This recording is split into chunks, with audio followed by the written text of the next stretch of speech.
What's cracking? What's happening? Never do what they do, what they do, what they do. Never do what they do, what they do, what they do. We in the building, man.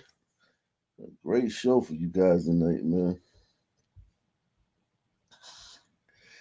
This is an all timer, man. This is an all timer.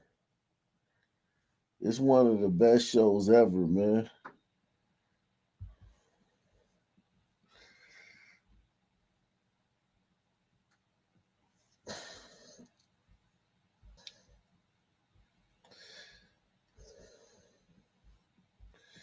It's one of the best shows ever, man. Never do what they do, what they do, what they do.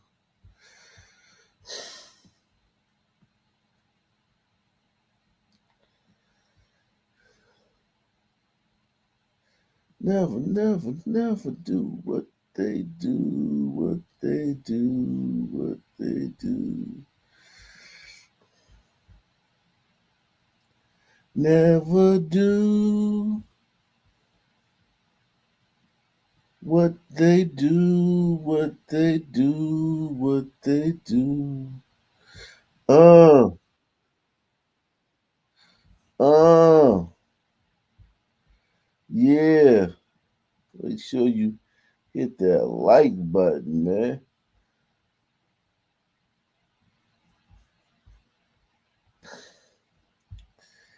Make sure you hit that damn like button, man.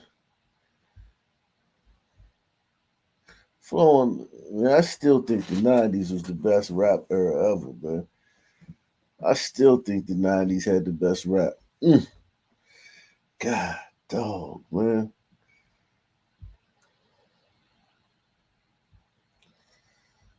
I still think we had the best rap. Never do. Never do what they do, what they do, what they do. These niggas, goofy. Yeah, man.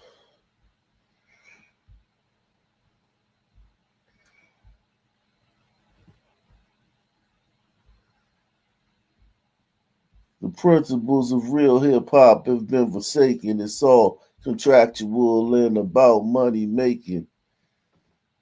Pretend to be hard. Don't seem to know their limitations.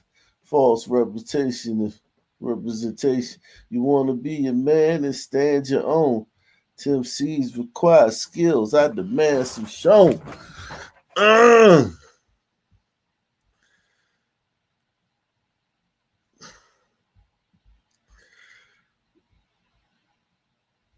Giving crowds what they want, and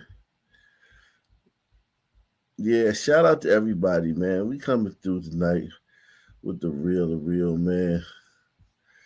Uh, there's just one thing I want to say.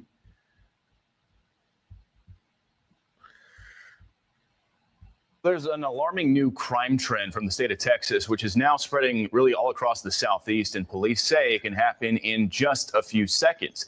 Jugging rhymes with mugging. It spread from Texas to South Carolina. Some police in small towns there weren't even sure what the word meant until the crime started happening in their own districts. Derived from the term mugging, but since a mug holds less, a jug is make a bigger score. This video is of a gunpoint robbery in Sherman Oaks, California. The customer throws his bag of $10,000 cash and the thieves take off. It's called bank jugging. Thieves watch you taking out money from the bank, follow you, and rob you. It can happen quickly anywhere at any time. In Austin, Texas, police report more than 60 cases in the first half of the year. And in California, police have noticed an uptick over the past few months. Police say you can see a driver who had recently gotten money out of a Chase bank and came to this convenience store on Telephone Road. In just seconds, the 4Runner pulls up, followed by a white Chrysler. And men from the vehicles, two break out the windows on both sides of the victim's vehicle before reaching in and taking off with the cash. And leaving envelopes stuffed with cash, or even putting it in a glove compartment. Nothing safe. The day before, Houston police say this man took money from inside a vehicle at a car wash. When confronted by that vehicle's owner, the suspect showed a weapon before getting away with money also recently withdrawn from a bank. In North Dallas, he backed his car in, and then 3 armed men jump out of an SUV, run up, and start pointing their guns at him, even pounding on his window, demanding he give up the cash he has on him. In this case, their plan did not work because Mark kept his doors locked and managed to escape. Investigators say 27-year-old Johnson and 31-year-old Davis Mitchell followed a bank customer who had just withdrawn $75,000. The constable talked with both victims today. The wife is at home. She has a broken shoulder and some ribs. She has about a 6 to 8 week recovery process.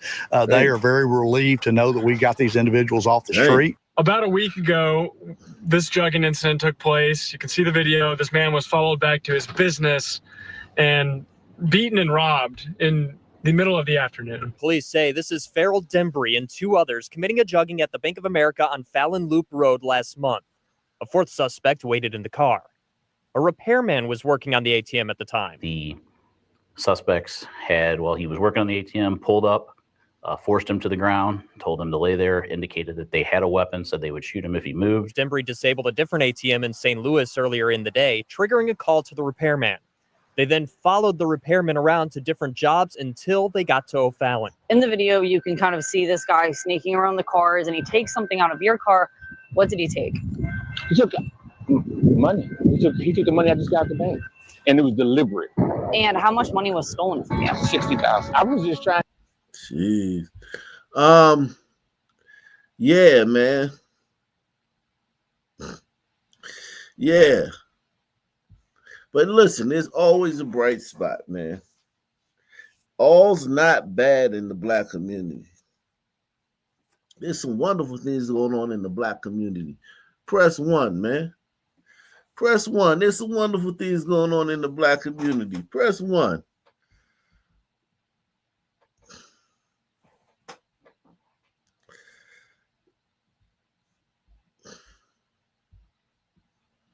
Well, the Young Black Entrepreneurs of Excellence is a group of community leaders, parents, and grandparents working to push the youth of the city of Memphis to the front line. And Saturday, July 5th, the group will host a festival for young entrepreneurs. And here to talk about the organization is Dr. Charlie Adair. Yes. And artist Ari Little. Welcome to both of you. Hi. Thank you. Hello. First of all, Dr. Adair, how long has YBEE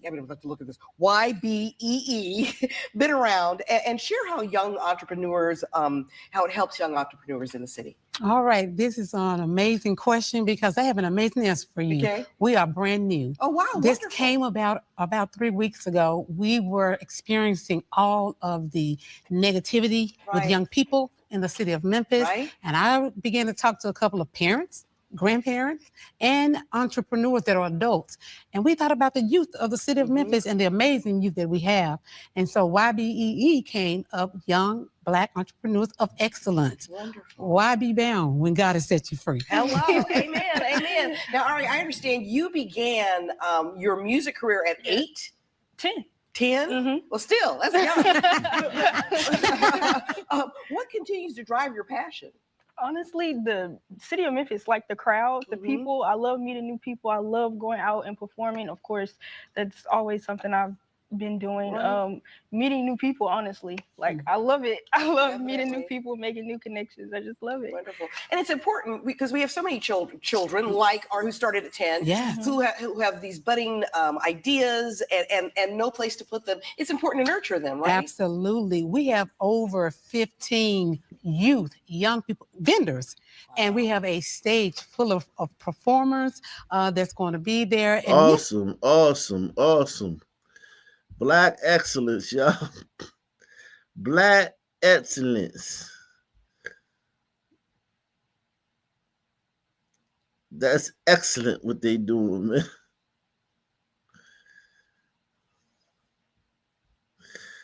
That's excellent.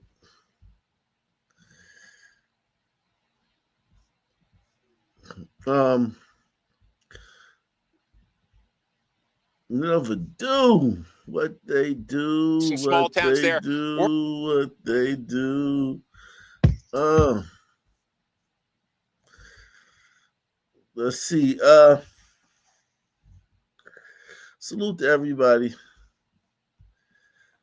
One of America's most challenging eras, the 1930s, the age of the Great Depression. This wasn't just a chapter in textbooks. It was a daily struggle for millions.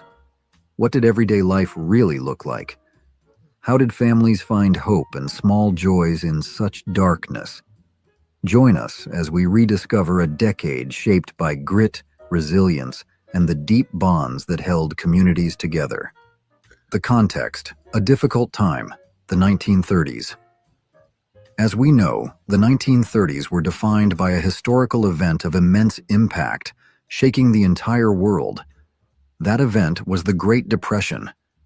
It all began on a dark Tuesday in 1929, the stock market crash on Wall Street. But don't be mistaken, this wasn't just a problem for tycoons or investors. In the blink of an eye, its impact quickly spread throughout the entire economy, seeping into every small corner of society, becoming the worst and longest economic downturn in the entire history of modern industry. The destructive power of the Great Depression was truly horrific, far beyond any prediction. The most frightening and perhaps most haunting number was the unemployment rate. It skyrocketed to an unbelievable level, reaching 25% of the population. Stop for a moment and try to imagine what this number means in real life. This means that an estimated 13 to 15 million Americans were completely jobless. Think about it, out of every 4 adults you met on the street, 1 person couldn't find any work to support themselves and their families. 4 people. Such a huge, heartbreaking number. It's hard to imagine. Fathers, husbands, the pillars of families, who perhaps previously held important positions in companies. What were they doing now to earn food for their wives and children? How great was the despair when they had to search for food in garbage cans? It wasn't just about lacking money. Wow. We'll have to come back to that later, man. Salute to everybody who's here, man. Everybody joining the show. Shout out to Of America's most challenging eras. Shout out to everybody out here, man. Let's go ahead and get it cracking, man.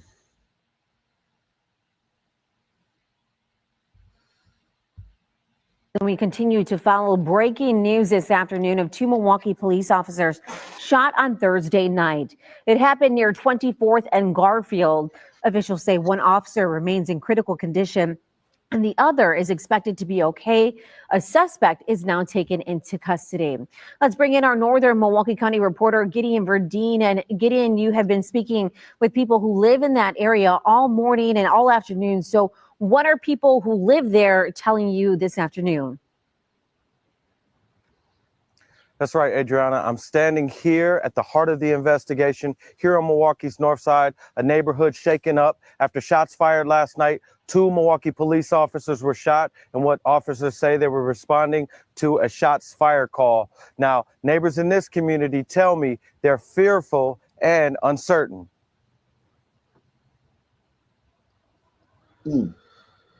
Police say the shooting happened shortly after 9 p.m. What you're looking at now is videos of investigators combing through the backyard. They appeared to find a large caliber bullet casing. The shooting happened near 24th Place in Garfield. The call came in as a report of a person with a weapon and quickly escalated to shots fired.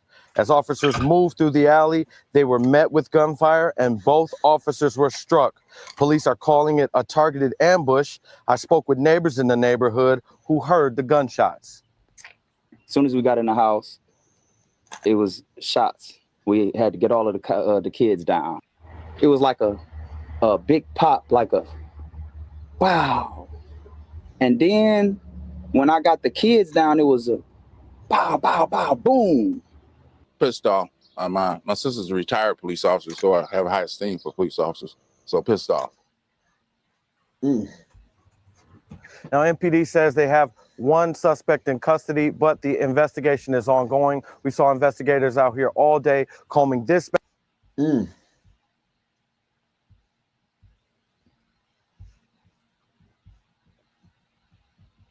Goddamn, half ape did that shit. We begin tonight with breaking news. He is heading to the Onondaga Park pool.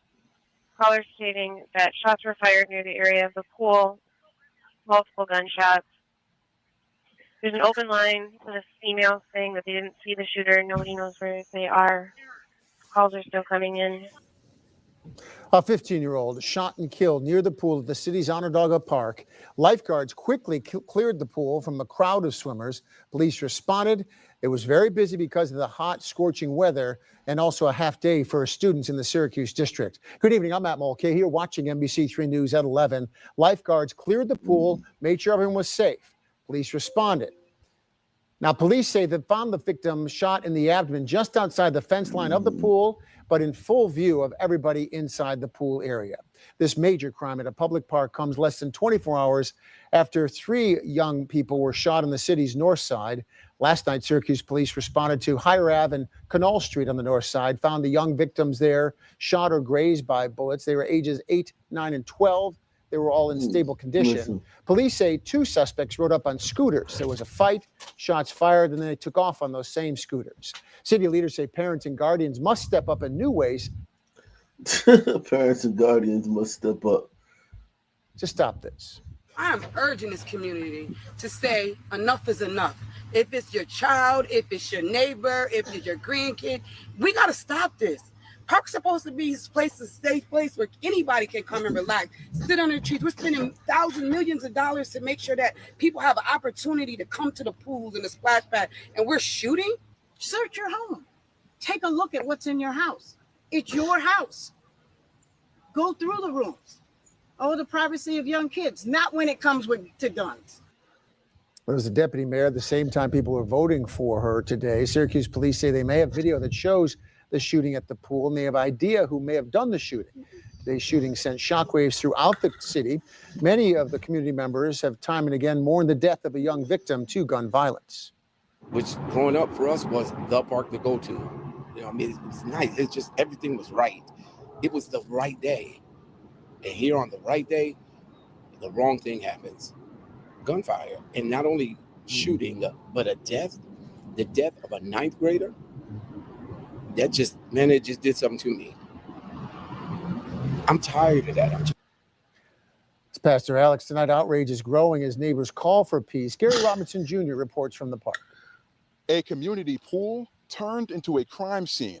Police are investigating what led to the shooting, and neighbors are calling for action. At a park designed to be a haven for children, a place to escape the summer heat. An act of violence left one child dead and families shaken. Today was such a tragedy event at this park. I never heard of nothing in history. A kid getting killed at the pool. Anthony Spratt says this community is tired and heartbroken by another act of gun violence involving young people. He calls the pool a sacred ground for children, a place that should never be violent. The safest place besides school and here where a child should be, and at home. But today, it's somebody needs to be held responsible for this. While police search for who's responsible, Spratt worries about the children who witnessed it all. They're going to have nightmares and everything behind this. Some of them going to be traumatized to swim again. Some of them going to be scared to come out tomorrow. Neighbors in the community say that this should be a wake-up call, not just for city officials, but for all of Syracuse. Reporting in Syracuse, I'm Gary Robinson Jr. Happening now at the watch party. Wow. We continue to follow breaking news this morning. 4 people are dead, including the shooter, and 2 more hurt after that mass shooting at the Greenwood Park Mall Sunday. We've just been getting new details that have coming in this morning, including the mall closed today. We know that the suspect's father's home was raided overnight. We want to get now with the latest out here to Justin Kolar and our team coverage this morning. And recap where things are on the shooting spree. Justin, good morning. Yeah, good morning, Daniel and Angela. Yeah, so we also know that the Johnson County Coroner's Office is working on one final ID from one of the victims killed here at the Greenwood Park Mall last night. As soon as we have that, we should have a better idea of who those people were, but that may not come until after 10 o'clock. But again, it's a much quieter scene here at the mall. We're actually across the street. The mall is closed today. They are still continuing their investigation inside after yesterday's horrific event, which saw hundreds of innocent shoppers stampeding for the exits after a man opened fire inside the mall's food court with a rifle. Greenwood Police Chief Jim Eisen says officers responded very quickly, but a lawfully armed citizen with a handgun acted first, killing the shooter quickly after those first shots were fired inside. Police tell us that the shooter acted alone. He was an adult man who opened fire around 6 o'clock yesterday here at the Greenwood Park Mall, shooting innocent shoppers with what we're told is a long rifle. Again, it was not police, but a law-abiding 22-year-old man from Bartholomew County who took down the shooter. Police say had he not, more lives would have likely been lost because the shooter had several loaded magazines of ammo ready to go. It was a very, very fast response, but I'm going to tell you, the real hero of the day is the citizen that was lawfully carrying a firearm in that food court and was able to stop this shooter almost as soon as he began.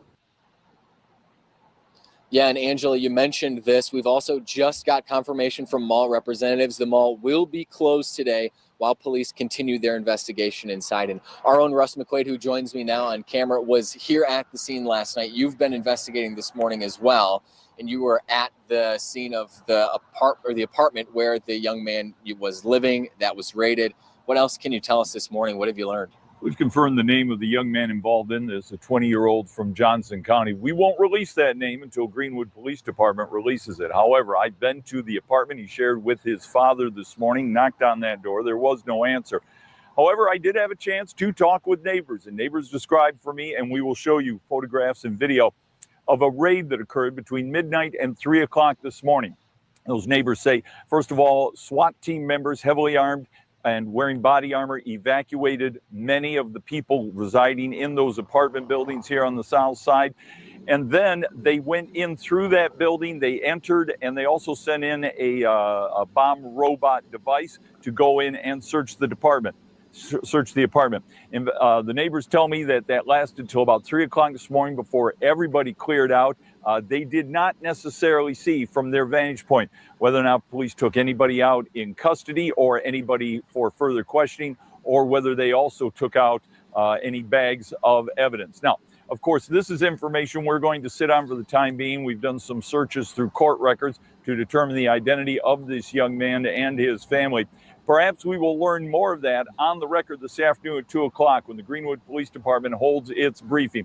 Among the many issues that will probably be raised during that briefing, there were mall security cameras that were rolling during the time of the shooting, and I've been told they captured all the elements of the shooting. Also, there was a backpack discovered in the restroom just off the back corner of the food court. The chief last night, James Eisen of Greenwood, said that while that backpack did not contain any explosive devices, he didn't say what else it contained or didn't contain, and also how that backpack was perhaps related to this investigation. And then, of course, we're also hoping at some point to learn the identity of the man that the police chief called a Good Samaritan, who was a legally armed young man, 22 years old, out of Bartholomew County, who put an end to this tragedy before it became much worse. They say that the gunman was armed with a long rifle and several magazines, was intent on doing a lot of damage. The chief told me last night he had no indication or could not confirm if the shooter knew any of his victims, which would indicate some sort of a personal grudge or animosity. The 36-year-old woman shot dead in the middle of Prospect Heights last night has been identified. Thanks for being with us here on News 12 Brooklyn. I'm Amanda Bossard. Let's get right to News 12's Valerie Ryan. She spoke with the victim's family and shares the moments that led up to that woman's death. Valerie. Amanda, disturbing details tonight. Now we know the victim's name is Tamika Powell. She was shot and killed in the middle of the street here last night. Her loved ones say all because of an argument. And tonight, that 36-year-old, the family of the 36-year-old is not only grieving, but she leaves behind 2 young daughters. What person's reckless behavior? Norma Campbell, Tamika's mother, remembering her daughter as a free spirit. She did whatever she wanted to do with no apologies, no regrets. But she had a big heart, a big loving heart. Campbell says her daughter went to a barbecue up the street from their home last night. That's where an argument sparked. She went to a barbecue up the street from her home. Was niggas there? Was niggas there?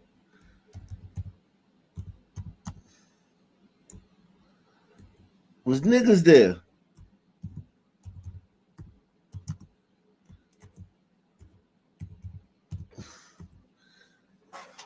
She went to a barbecue up the street from her home.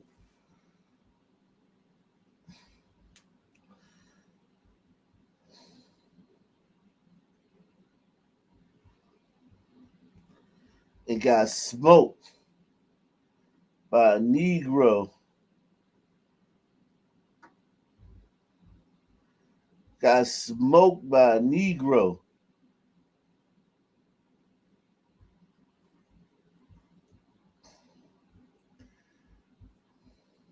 And after her daughter left the party, she was followed. The guy went into his apartment, came back out with a mask. He put on the mask and left in the direction that Tamika left. Local residents say it was on the corner of Carlton Avenue and Pacific Street, where the masked suspect and Tamika exchanged a few words. And as Tamika began to walk away, the suspect shot her once in the head. Around 10:30, there was a gunshot, and my wife and I went outside and saw that there had been a murder. Video from last night's scene shows Tamika's body covered in a white, bloody sheet.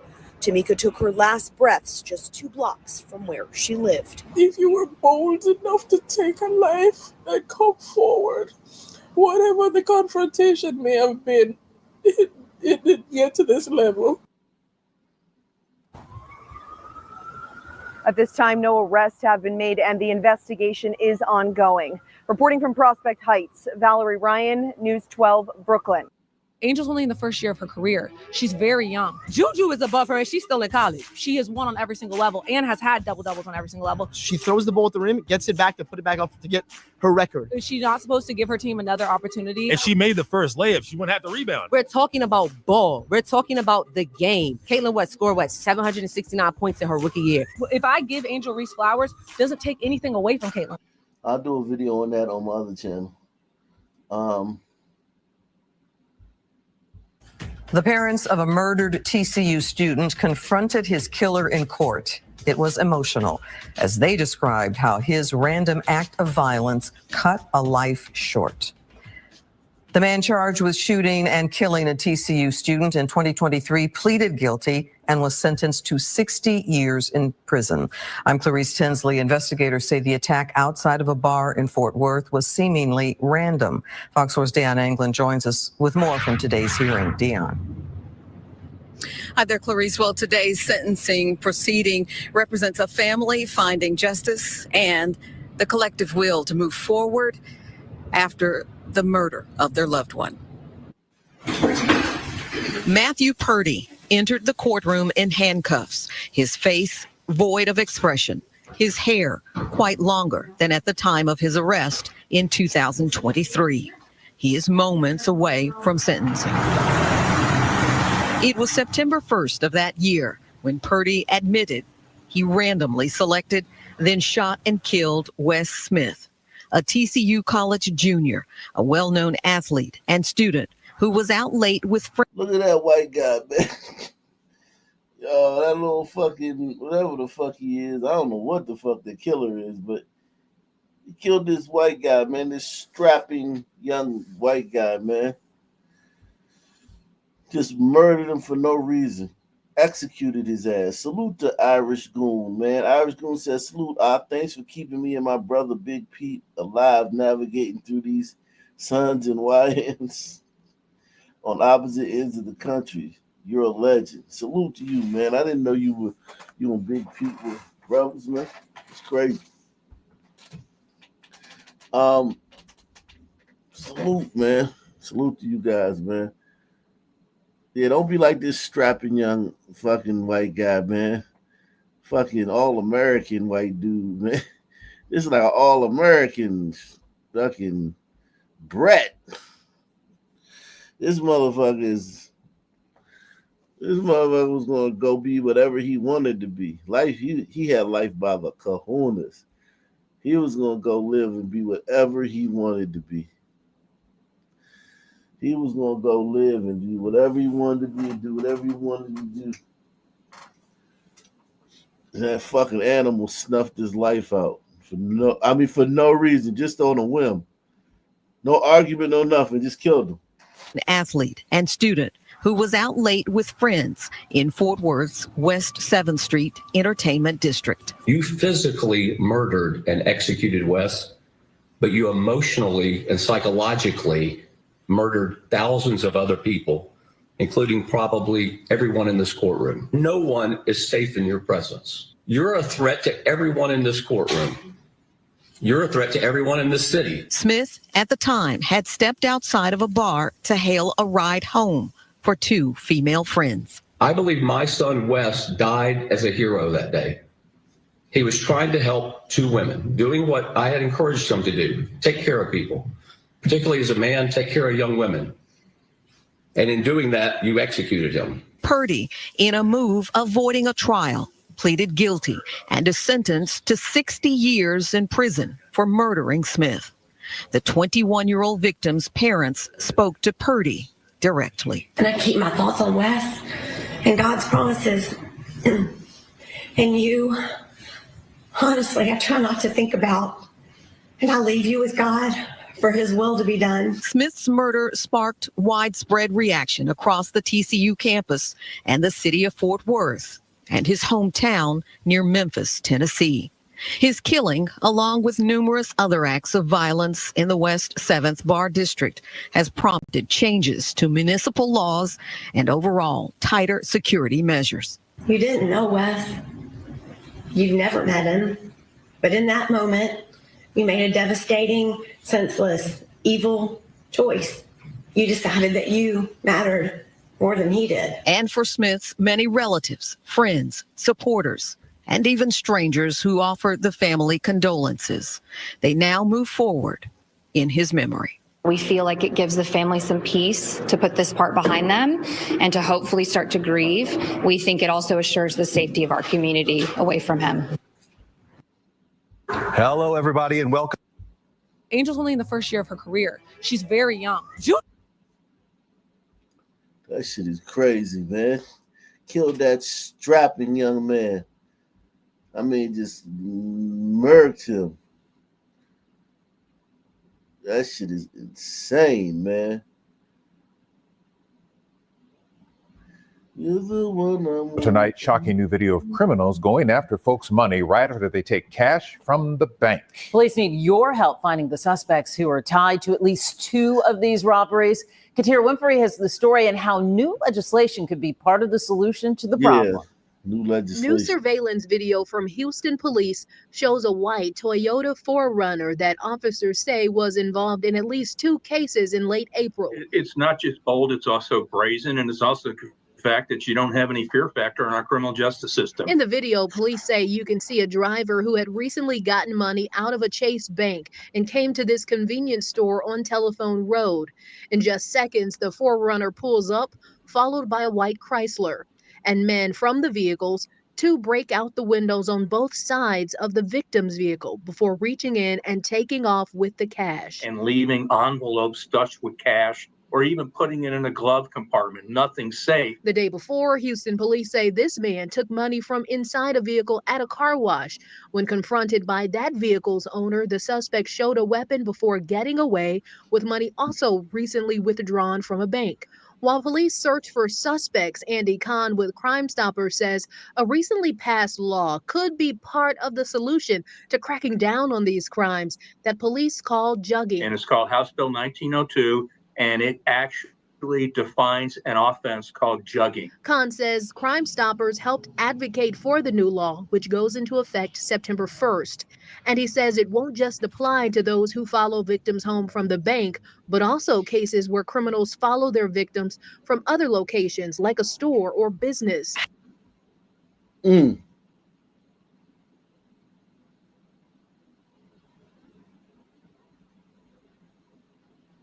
You niggas are godforsaken, man.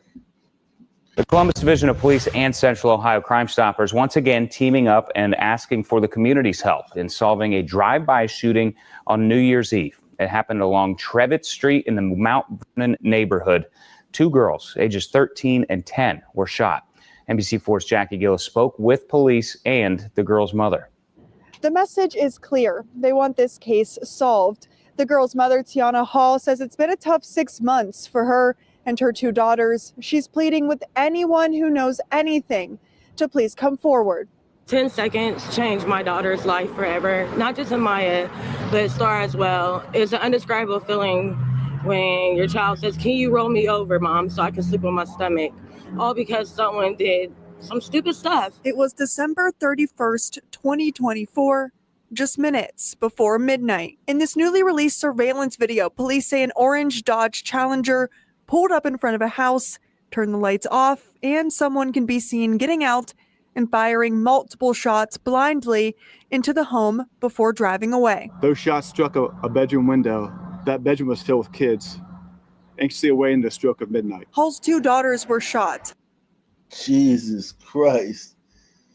Look at these animals, man. Look at them. They just pull up to a house and just shoot into the house. And then they get probation or they get fucking arrested and fucking get out on bond and shit. And shoot more people before their trial starts and shit.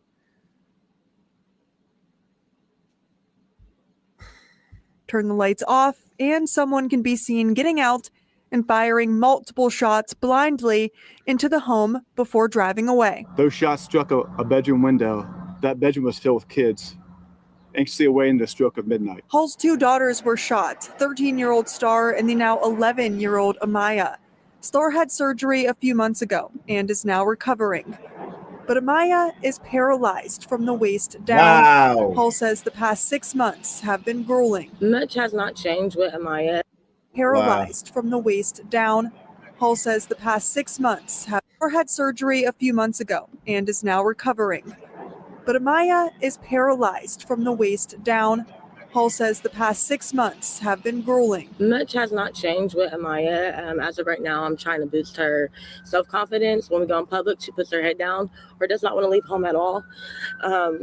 Star, I'm trying to give her grace and let her know it's not your fault. You can stop that bullet from hitting your sister. Columbus Police Detective Ryan Steele says it's unfathomable that someone would shoot blindly into a house, striking innocent girls. My message to the shooter is this: turn yourself in. It's time. You've had enough time to think about this. Although your shots may not have been intended for those individuals, those children, but the best thing you could do now is turn yourself in and try to make the best out of it. Police believe the shooter was not alone in the car. Hall says she asked her daughters if they wanted to attend today's news conference, but both said they're too scared that orange Dodge Challenger will come back. Police are asking anyone with any information to reach out to them or... I hate you niggers. I hope you niggers get your comeuppance so bad, man. Press 1, man. Niggers deserve comeuppance for the shit they do, man. I hope you niggers get your comeuppance for the shit you do. You niggers are fucking awful. Salute to Bailar Con Latinas, man. He says, you was gone for 5 days and all hell broke loose. Did you hear about Carmelo? Yeah. I knew that was going to happen. I'm not shocked by that. The update in the Carmelo incident. God damn, these niggas are fucking awful. Jeez. A man is accused of climbing through the window of a home and raping a woman he did not know. That man went before a judge this afternoon in Albany. Kumi Tucker joins us live with what happened inside the courtroom late this afternoon. Kumi, good evening. Good evening, Mark and Sabrina. Well, 29-year-old Lamont Evans was arraigned here in Albany City Criminal Court late this afternoon. He was, as you will see, flanked by Albany police. They stayed closely by his side. Albany police made an arrest quickly in this case. Police say Evans broke into the home of a woman he did not know and raped her. Here is what happened in court. 29-year-old Lamont Evans appeared before Judge John Riley. Evans is charged with 2 counts of burglary and 1 count of first-degree rape. Through his public defender, he pleaded not guilty. He was arrested this morning. Last night at around 9:30 p.m., police responded to a home on Lancaster Street near Lark Street for a report of a break-in and sexual assault of a woman. Police say he forced his way into the house through a window. In court, in a discussion about possible bail, the prosecutor cited Evans's criminal history, which she said includes a felony conviction, 6 misdemeanor convictions, 2 criminal contempt convictions, and 14 failures to appear. She also said that he did plead guilty to a felony and was sentenced in jail. Got 14 failure to appear in court. 14 failures to appear for different for crimes he was supposed to appear in court for.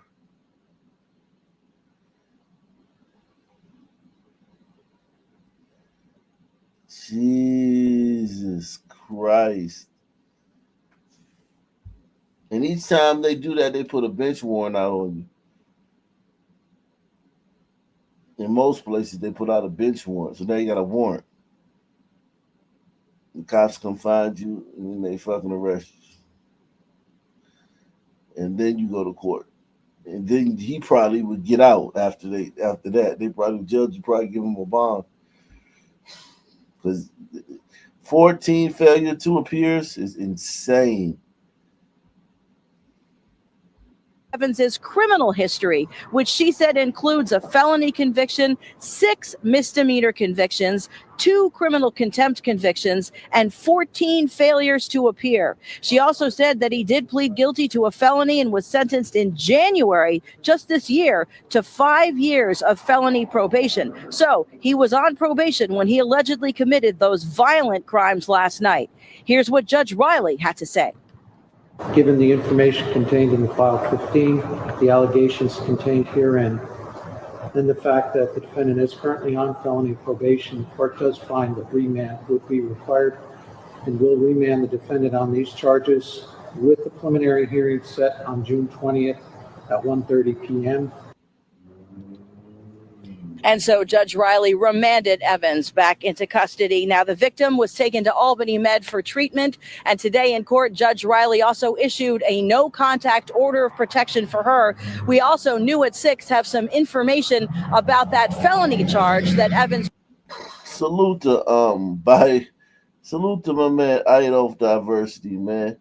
Yo, this shit is insane, man. The level of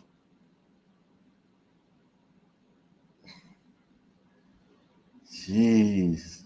And his water boys are accused of using Cash App to scam drivers out of a lot of money. This week alone, 2 trusting victims have come forward to say they were robbed of more than $1,000. And they say they only meant to send a few bucks to the teens who sell water at intersections throughout the city.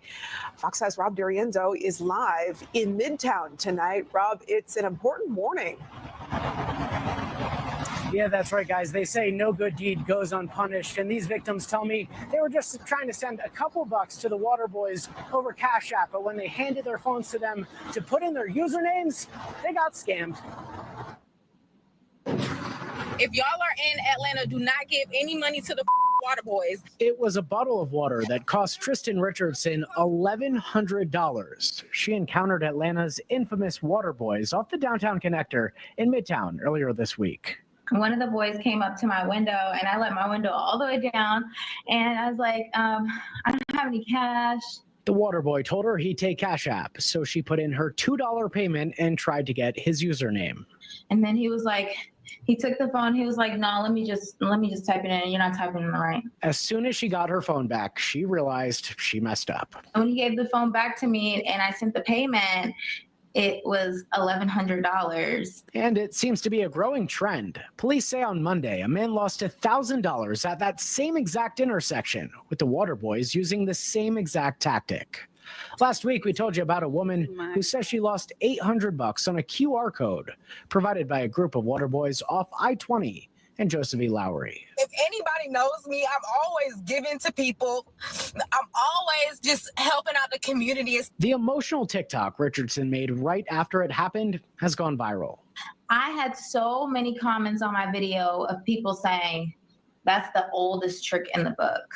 I never heard of that trick. Like, I live in the suburbs. I was raised in the suburbs. She has received a lot of support through an online fundraiser, but she has this warning to others. If you're in Atlanta and you come by, you pass by the water boys, I wouldn't even press my finger on the roll down window button.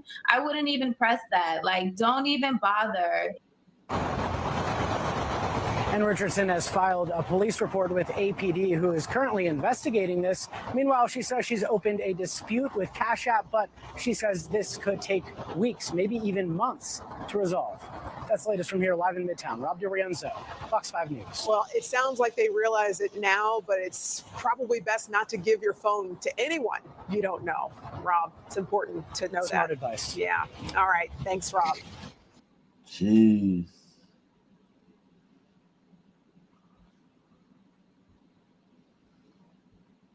Jeez. South mother has been scrambling for answers. Jeez. If you want to come up, man, nigga. What's up, man? Shout out to Adolph Diversity, man. And they Ways in the building, aka Ricky Henderson, getting the ball rolling once again. What's going on, man? And was that last one a throwback? Nah, that last one was recent, man. Also, they're still doing that. Yeah, man. Jeez. This shit is pestilence. These motherfuckers are pestilence. They're consistent. Yeah, look at this. This is the officer that got shot. The Milwaukee Police Department is hurting tonight after an alley ambush of 2 officers. One officer's in grave condition. Police have a suspect in custody, and the president of the Police Association says the department's at a breaking point. Fox 6's Stephanie Quirk leads our coverage. She's joining us live at the hospital tonight. How are those officers doing? Yeah, hi guys. We are live tonight outside Freighter, where both officers remain hospitalized tonight. One who is in critical condition. The MPA says that officer, the next 24 hours are going to be critical. Multiple sources tell Fox 6 that officer is 32-year-old Kendall Corder, and tonight his loved one tells us she's praying for his recovery. Responding to two officers shot. Milwaukee police rushed to the area near 25th and Garfield Thursday night after 2 of their own were shot in the line of duty. Stop trying to kill my police officers. This is unacceptable. Police say 2 officers were initially called to the area for a report of someone with a weapon around 9 p.m. Thursday. As they were on the way, that call was upgraded to a shots fired call. The MPA says once those officers arrived and exited their squad, they were both ambushed and shot at. Both were hit by gunfire and unable to fire back. I don't know what the audacity, the lack of common sense to think that it's okay to shoot at a police officer. That is ridiculous. Multiple sources tell Fox 6 32-year-old Kendall Corder is the officer who now remains in grave condition. The MPA says he underwent emergency surgery, but is still critical. His loved one shared these photos to Fox 6. We've had 4 officers shot in this year alone, in the last 5 months. but 3 of those officers have been shot in the last 2 weeks. The MPA says the other officer shot, a 29-year-old, was shot in the foot and is expected to undergo surgery. Enough is enough. I mean, we can't keep doing this. A suspect is now in custody in connection to the shooting. And as for how the department is doing, Even after what happened last night, officers from those districts are going to get up today, and they did get up today, put on a badge, and go back and keep working, even though their friends got shot. and again, the MPA says that Corder underwent emergency surgery. He's Wow. Man, we've been seeing a lot of that lately. Did they show a picture? We also learned police arrested Tremaine Jones in. That's him right there.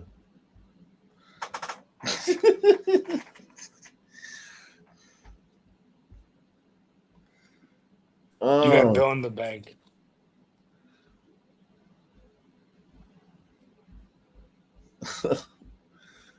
That's him right there, man. The handsome guy right there. Not the white guy, the black dude. That's him. It reminds me of a mop I had when I worked at Pizza Hut as a kid. Not the white guy, the black dude. Yeah, mute yourself. You got an man. echo, Bill. Yeah, echo, bro. Real Bill. Gouch Merlot, man. It's Ock Nation. I salute the Ock and the Nation. Happy Father's Day to you and your family. Thank you, man. The Father's Day passed. What is it? Father's Day in Nigeria or something? Belated. I don't know. Damn. I don't know. Sorry about my delay and echo, guys. That's all right, man. Yeah, it's regular. Near tonight, some neighbors are dealing with a crisis in their apartment community near Grandview Heights. They called 6 on Your Side for help because they say crime is taking over and hundreds of strangers are too.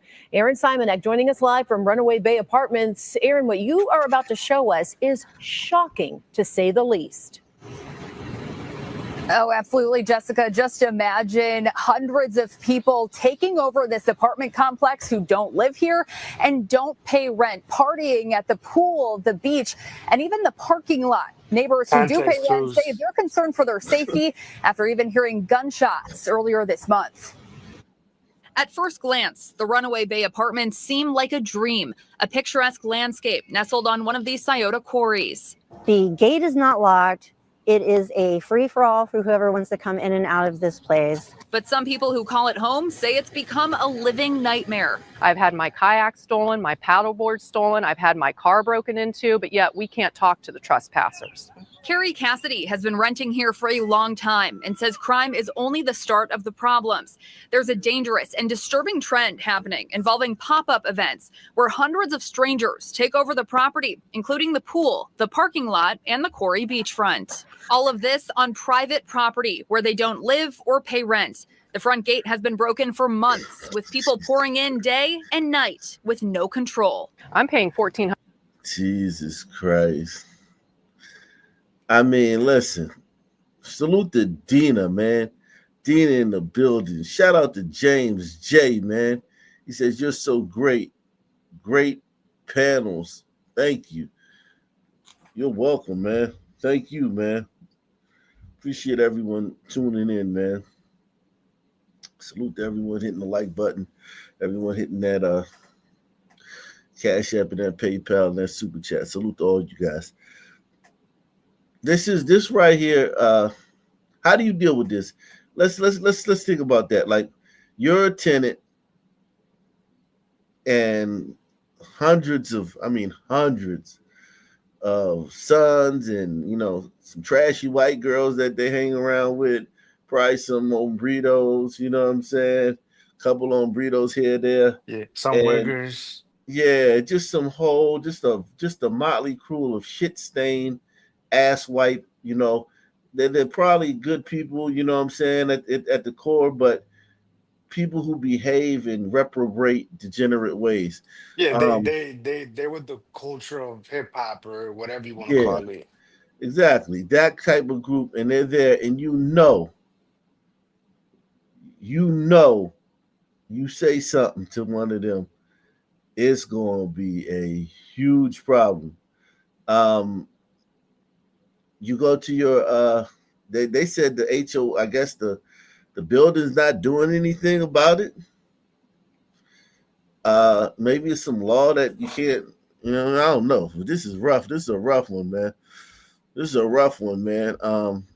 If somebody came out with a fucking AK and just sprayed all these niggas out of frustration, you could understand that shit. Like, seriously. Yeah. Like just somebody that snapped. I'm talking about somebody that snapped.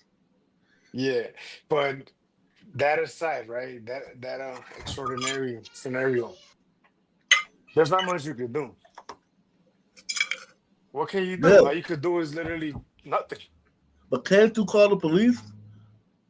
I mean, you could call the police, right? And then hope that they do something, right? Yeah, you can call the tooth fairy too, huh?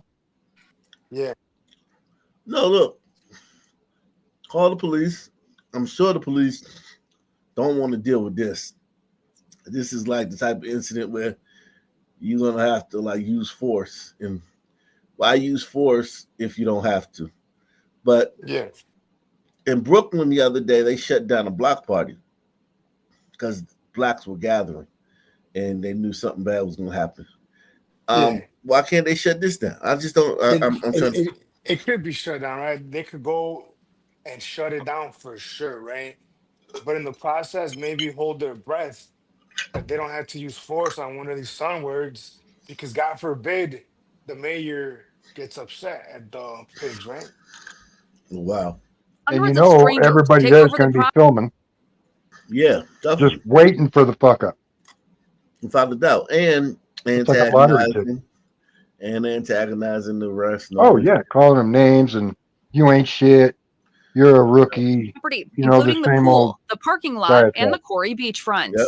All of this on private property where they don't live or pay rent. The front gate has been broken for months, with people pouring in day and night with no control. I'm paying $1,400 in rent here. These people come in here and they act like they own the place. We get harassed. We get threatened with guns, with knives. We've had a shooting. Wow. Is that my precious guy next to her? Oh no. But I know this. They come in, they act like they own the place. Wow. They threaten you with knives and guns. Yo, sons are awful, yo. And listen, you could tell these two are white liberals. Like, you could tell these are bleeding heart white liberals. You know? Look at her, the hippie, the whole hippie dude. These are the type of people that, you know, have been preaching all the liberal talking points about sons their entire lives. They marched in 2020. Oh, they for sure voted for this, all of that. Oh yeah. Oh yeah. And they're conflicted. It's got to be such conflict because think about how bad it has to be for them to complain publicly about it. Because they don't want to complain publicly about it. They don't want to, you know what I mean? They don't want to be seen as the ones complaining about blacks. They don't want that to be their public image. They probably have been, you know, very mean to people who've complained about blacks in the past that they've known, you know, or probably been very condescending to people who complained about blacks. Now they're publicly complaining about blacks. And it's got to hurt, man. I'm sure they're not happy about having to do this, but blacks are awful, man. I mean, just awful. We just are, man. Like, we ruin everything. And it doesn't have to be a whole big thing where I hate blacks. Do you hate them? Or it don't have to be none of that. You don't have to question my motive or what I think about blacks or am I hurt? Was I bullied? It don't have to be none of that. Blacks are fucking awful in society. And if you're not from the black community, it's got to be off. Like me, I understand blacks, you know what I'm saying, and it's still awful to me. Other blacks understand blacks, and they kill them and murder them all the time. But if you're not black and you see a group of black people just flood into your apartment building, act like they own the place, sit on people's cars, litter, loud under people's window. Because you remember the pool area and the surrounding area where the pool is, those are right below people's windows. You know what I mean? You got niggas blowing weed smoke and Black and Milds into your house and shit. You got niggas playing loud music and talking about guttural trash lifestyle bullshit right below your window and shit. Arguing. Yeah. Threatening with, deletions, all of that, man. Can You you got imagine? niggas. Yeah. Go ahead. I mean, it's gotta suck trying to raise kids in that environment. It does. Raising kids around blacks, your kids have to be a certain way. You know what I'm saying? Your kids have to know how to Joan, or what do you call it? Bidding. They got to have tough skin. They got to know how to, what do they call that? Insult people. Play the dozens. I don't know what they call it in each little area, but bidding, play the dozens. You gotta know how to insult people. You gotta know how to your kids have to wear certain types of clothes to keep up with the fad and shit and the Joneses and shit with niggas. And niggas be poor.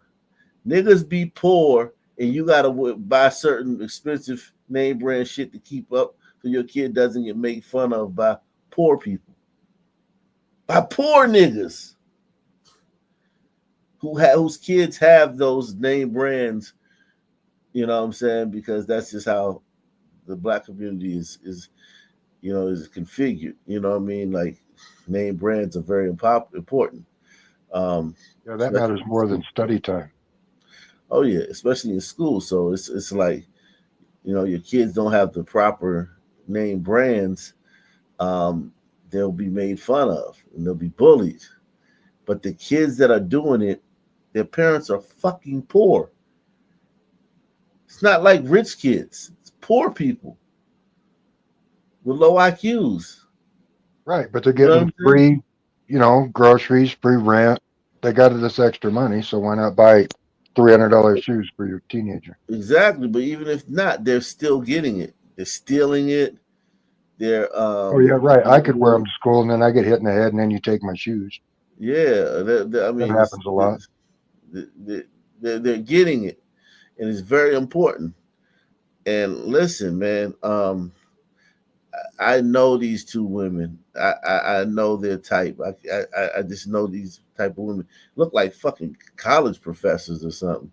They're like, they do not want to be on TV complaining about blacks, but it's so bad. Yeah, they all had camel toe stickers on their car. Yeah, definitely, without a doubt. Black Lives Matter sign in the window, Pride flag, the Bernie BIPOC one. Sanders. Yeah. Bernie Sanders car sticker. We get harassed. We get threatened with guns, with knives. We've had a shooting here just a week ago at our pool. This surveillance video shows those shots ringing out at the pool earlier this month. I was worried about my mom because she was right there. She lives right across from the pool. I was scared to death for her. I was calling her, making sure she was okay. Renters wanting to stay off camera say there needs to be more security, accountability, and oversight.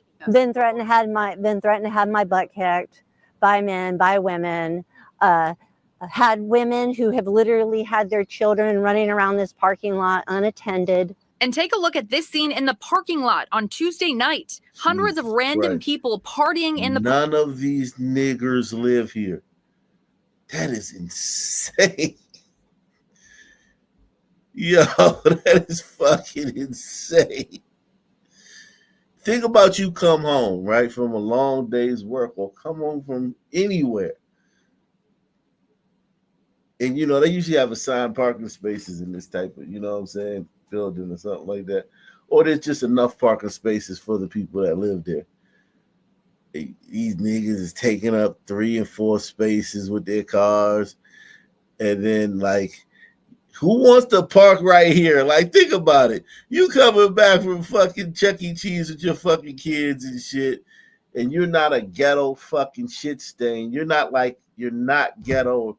You're not in that life. You're just coming home and shit to your fucking nice apartment, you think, and that's the parking space that's left. Who wants to park right there and get out with these niggas just staring at you like, they never seen a human, like an alien ship just landed? That's how they're gonna look. All the niggas gonna look at you as if you fucking ET and you just landed in on a fucking spaceship. Right, you're the problem for saying, what the fuck are you doing here? No, even if you don't say anything, niggas just stare. Niggas stare. You don't notice that? Oh, you probably don't notice that, but you notice that, right? Wicked niggas look at you and shit. Yeah, you know eyeballing you. Niggas eyeball you and shit. You know what I'm saying? Short bus driver in the chat wants to know what state this is in. Oh man, It's in the US of A. That's Right. all you need to know. Coast to coast. It's in Blackistan. Let me see. It's this is hold on. Man, that's some shit my kids. And we are following breaking news in Mansfield, where 3 firefighters Ohio? and 2 others have been rushed to the hospital after a Northeast house of Columbus. exploded again Okay, in this is Mansfield. Ohio. Jeremiah Wilcox has been at the scene for this is about an hour Ohio. now. He is joining us live right now with an update. Jeremiah? Ohio. New tonight, some neighbors are dealing with a crisis in their apartment community near Grandview Heights. They called 6 on Your Side for help because they say crime is taking over and hundreds of strangers are too. Aaron Simonek joining us live from Runaway Bay Apartments. Aaron, what you are about to show us is shocking, to say the least. Oh, absolutely, Jessica. Just imagine hundreds of people taking over this apartment complex who don't live here and don't pay rent, partying at the pool, the beach, and even the parking lot. Neighbors who do pay rent say they're concerned for their safety after even hearing gunshots earlier this month. At first glance, the Runaway Bay Apartments seem like a dream, a picturesque landscape nestled on one of these Scioto quarries. The gate is not locked. It is a free-for-all for whoever wants to come in and out of this place. But some people who call it home say it's become a living nightmare. I've had my kayak stolen, my paddleboard stolen, I've had my car broken into, but yet we can't talk to the trespassers. Carrie Cassidy has been renting here for a long time and says crime is only the start of the problems. There's a dangerous and disturbing trend happening involving pop-up events where hundreds of strangers take over the property, including the pool, the parking lot, and the Quarry beachfront. All of this on private property where they don't live or pay rent. The front gate has been broken for months, with people pouring in day and night with no control. I'm paying $1,400 in rent here. These people come in here and they act like they own the place. We get harassed. We get threatened with guns, with knives. We've had a shooting here just a week ago at our pool. This surveillance video shows those shots ringing out at the pool earlier this month.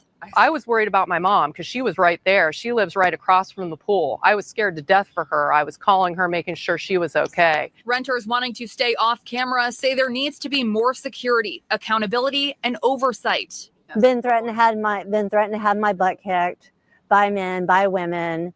Had women who have literally had their children running around this parking lot unattended. And take a look at this scene in the parking lot on Tuesday night. Hundreds of random people partying in the parking lot. Why is this allowed?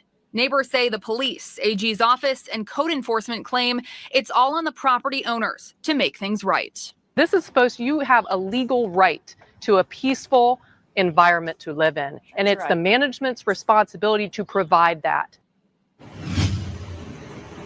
And a handful of residents tonight frustrated over the management's lack of response. I went over to the property group's managers to ask for comment about what they plan to do in regards to this public safety concern.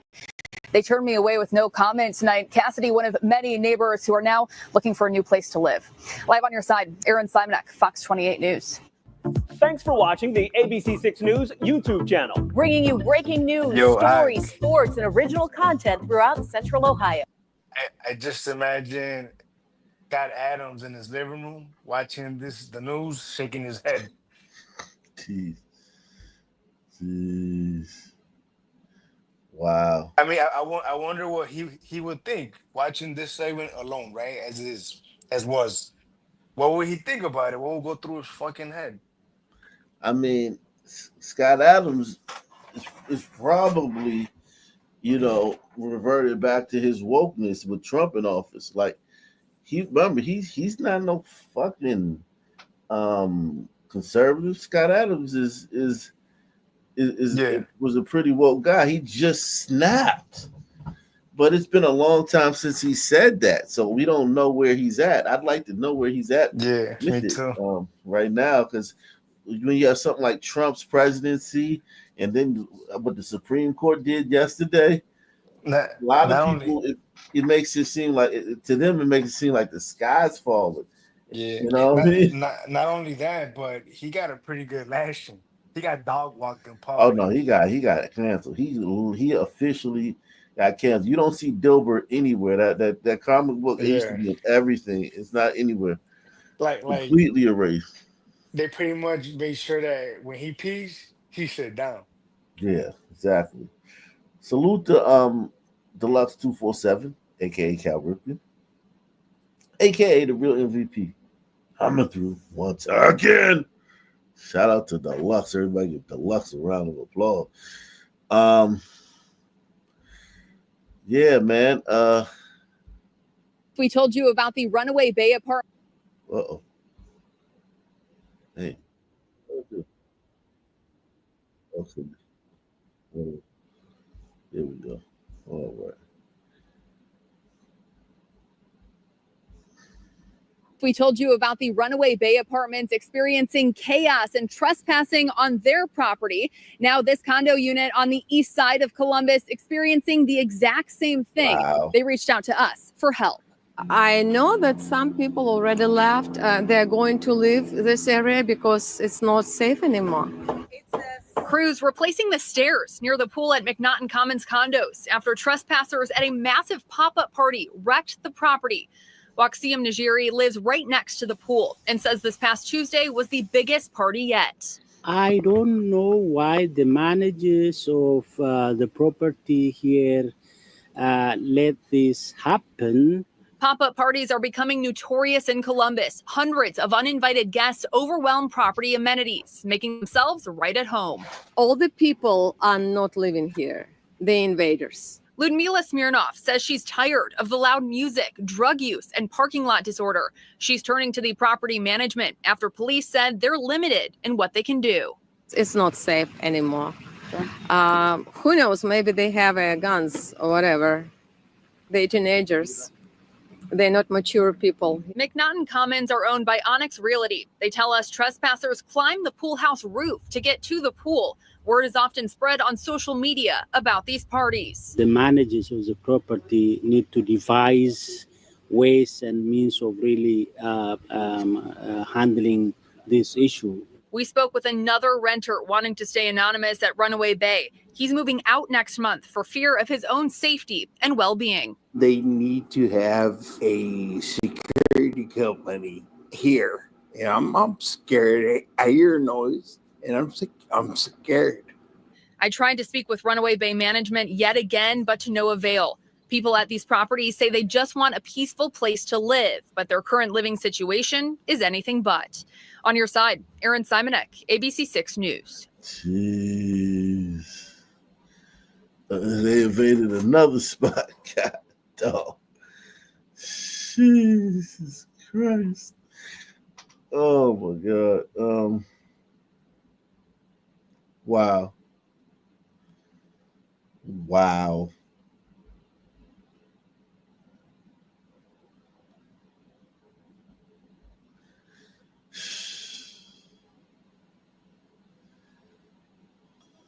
Wow.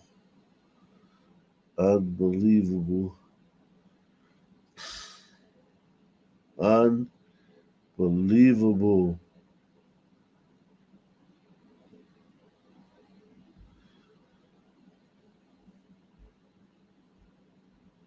Did we do this yesterday?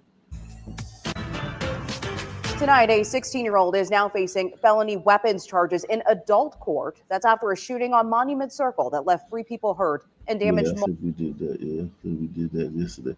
Man, Wes, thank you. An update tonight to a story we first brought you as breaking news yesterday. We've learned one of the 2 teens police say was involved in a shootout at a Sheetz parking lot has a long arrest record. Both of those suspects faced a judge just a few hours ago. That's where CBS 17's Harrison Grubb was inside that courtroom for those hearings. Harrison, what happened? Yeah, the suspects 18 and 19 are both expected to have new charges brought against them as this investigation continues. And one of them will be held without bond over concerns about other charges unrelated to this case. Dozens of shots fired in the Sheetz parking lot Wednesday afternoon, sending customers scrambling for cover. And I come out and all you hear is, but. I'm like, what is going on right now? OMG. Raleigh police arrested 2 teenagers, 18-year-old Bryson Newkirk and 19-year-old Jameer Hinton. According to court documents, Hinton stole Newkirk's gold chain while threatening him with a handgun. The other guy grabbed the other guy's necklace and broke it. And Jesus Christ.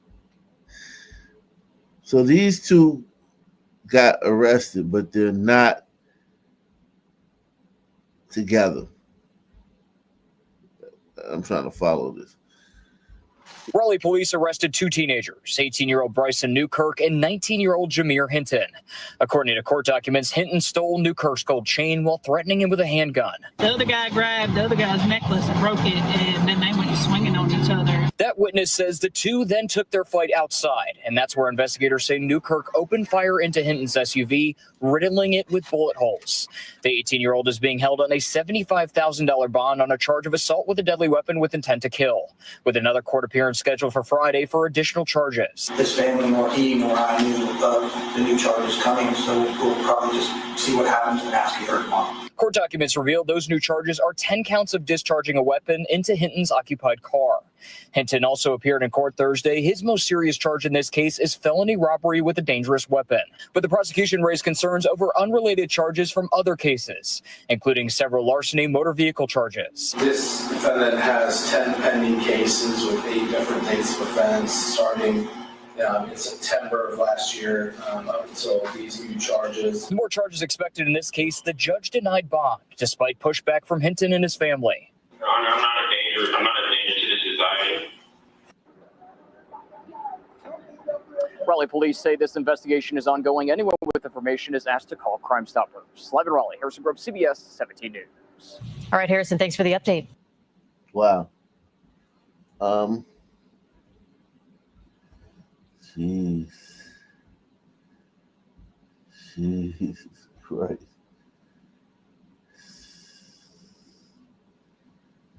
Jesus Christ, man.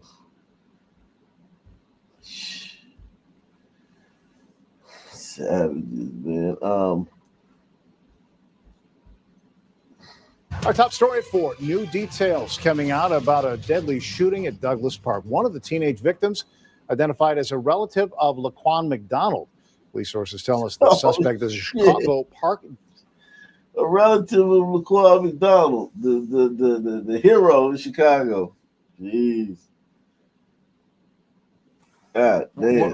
What are the odds of that? Of a one-son family having relatives deleted by Bladder Kings? I mean, granted, one was a cop, but still, man, like Bladders don't really kill some people like that. No. This is crazy, man. District employee who had been working as a lifeguard. There are questions now about what led up to that confrontation. WGN's Angelica Sanchez is live at Grace Memorial Church, where family and friends of the teens were shot are gathering. That's right. Good afternoon. We learned through Alderwoman Monique Scott that the alleged gunman in this case is still in police custody and again was a lifeguard at Douglas Park. She says Park District employees are not allowed to carry weapons on the job. While much is unknown about what led up to the shooting, she says nothing justifies this use of violence against kids. Alderwoman Scott joined the family of 14-year-old Jeremy Harrod today inside Grace Memorial Church. We learned the UIC prep sophomore is in the ICU of Stroger Hospital fighting for his life after being shot in the neck Thursday night. Wow. He was shot alongside a second teen boy, 15 years old. He passed away from his injuries. Alderwoman Scott says the man in custody is in his 50s and a Chicago Park District employee. WGN has learned the shooting was caught on video and showed the man working on his bike just before opening fire. Meantime, the Chicago Sun-Times is reporting that an initial police report says the lifeguard told officers he felt he was being attacked. WGN Investigate spoke with a person who knows the lifeguard who said he would not do something like this unprovoked. But again, today, a press conference here inside Grace Memorial Church is calling on the Cook County State's attorney to file charges against him.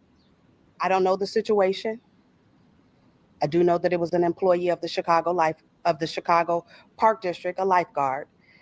We don't know the circumstances behind it, but I can say that this is a heinous crime that happened to a 14 and a 15-year-old. There is absolutely no justification to shoot a child in the back anywhere, let alone a public pool and park. Now, in a statement earlier today, the Chicago Park District says that they have closed down the Douglas Park pool out of respect for what happened, that they are providing resources for staff and members of the community. People will see an increased security and police presence at Douglas Park today. City leaders do say that this was an isolated incident and insist that the park is safe for families in the community. Now, we did try to reach out to the family of the 15-year-old boy that died in the shooting. Efforts to reach them today have so far been unsuccessful. Live in Lawndale, Angelica Sanchez, WGN News. Yo.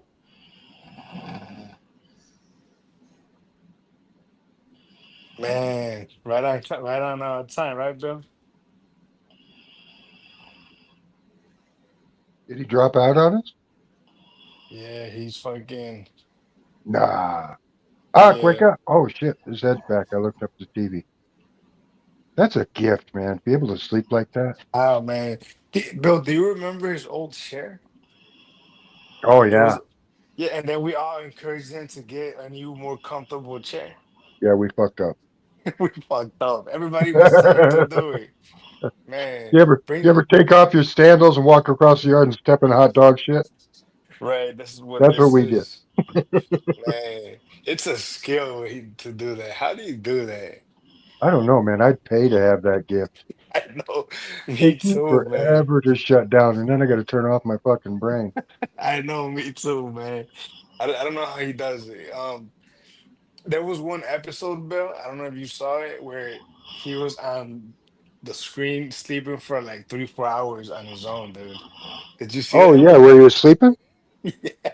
Yeah. It was just hilarious. He did like an 8-hour stream. It's like, wow. Yeah, dude, when I seen 8 hours, I was like, no way he did an 8-hour stream. So I started skipping around. He made it like 2.5 hours, and then. But the chat was going though. Well, sure, yeah. We're all sitting here talking right now. Right. Like as I skipped around the whole way, the chat was going. People were popping in like, I'm still going. Oh shit, he's asleep. Yeah, man, it's a skill for sure. Don't you have his number? Yeah, let me. There he You is. gonna dial him up, or we're gonna giggle at him a little bit? He's right there. He woke up. Yo, Ike. What? I've been up the whole time. What are you talking about? Yo, Ike. So the story we just saw, right? Do you know what they're saying happened? Like What happened? on social media, they're saying that this 55-year-old pool manager, lifeguard, whatever, right? They're saying that he kicked out those two Sun teams, kicked them out of the pool, right?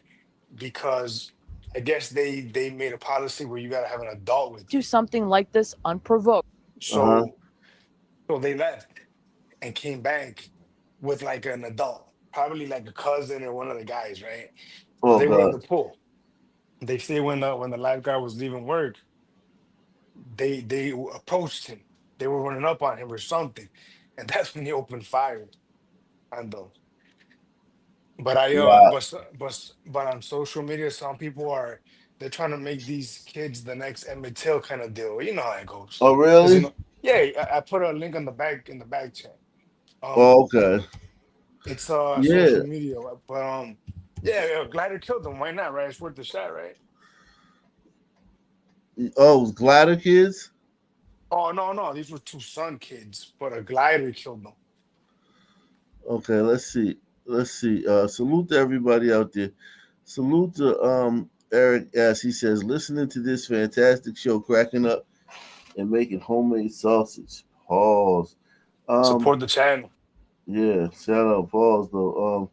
Let's see what they're saying online right quick, man. Because I know they're crashing out online. Let's see. It says, looking at a photo that was taken after the shooting, the bystanders looked shocked but not outraged. You just know if the lifeguard shot two teens for no good reason, they would be all over him, gun or not. They know he was being robbed when he pulled. Yeah, I mean, listen, also, like, these people know what time, like, they're not like, stupid. They know that the teens be up to no good. They would do all that BLM shit afterwards. Now when if some people show up with a budget and starts playing along with it, and you got a lot of stuff ginned up. But these people right here, these are not BLM type people. These are looters. These are the type of people that would go maybe to loot or to steal from the stores during the chaos of a BLM protest. But these are not the BLM type. These motherfuckers don't, care about that shit. They're just ride the wave if it's created. Yeah, they're just opportunists. Yeah. This one, it says, why do white people continue to live around these animals? It said, the hipster cyclist is thinking, but Riot Fest was here. Why?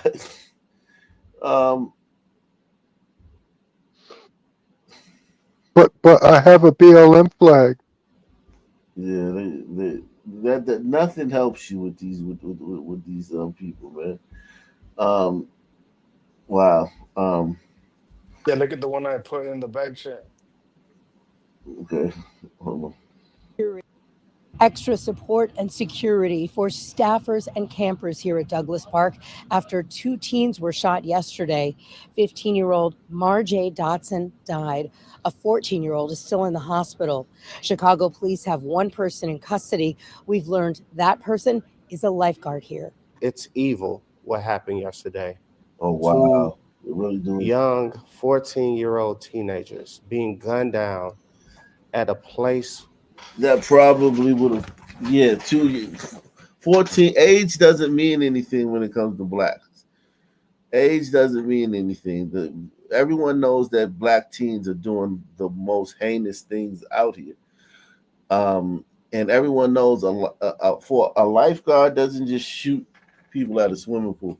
That's one of the rarest things. That's like a librarian shooting someone in the library. Like, you have to have common sense enough to know that there were extenuating circumstances. The lifeguard fucking shot two kids. Something happened that was not normal. Yeah, I saw black folks mad that he had a gun on him.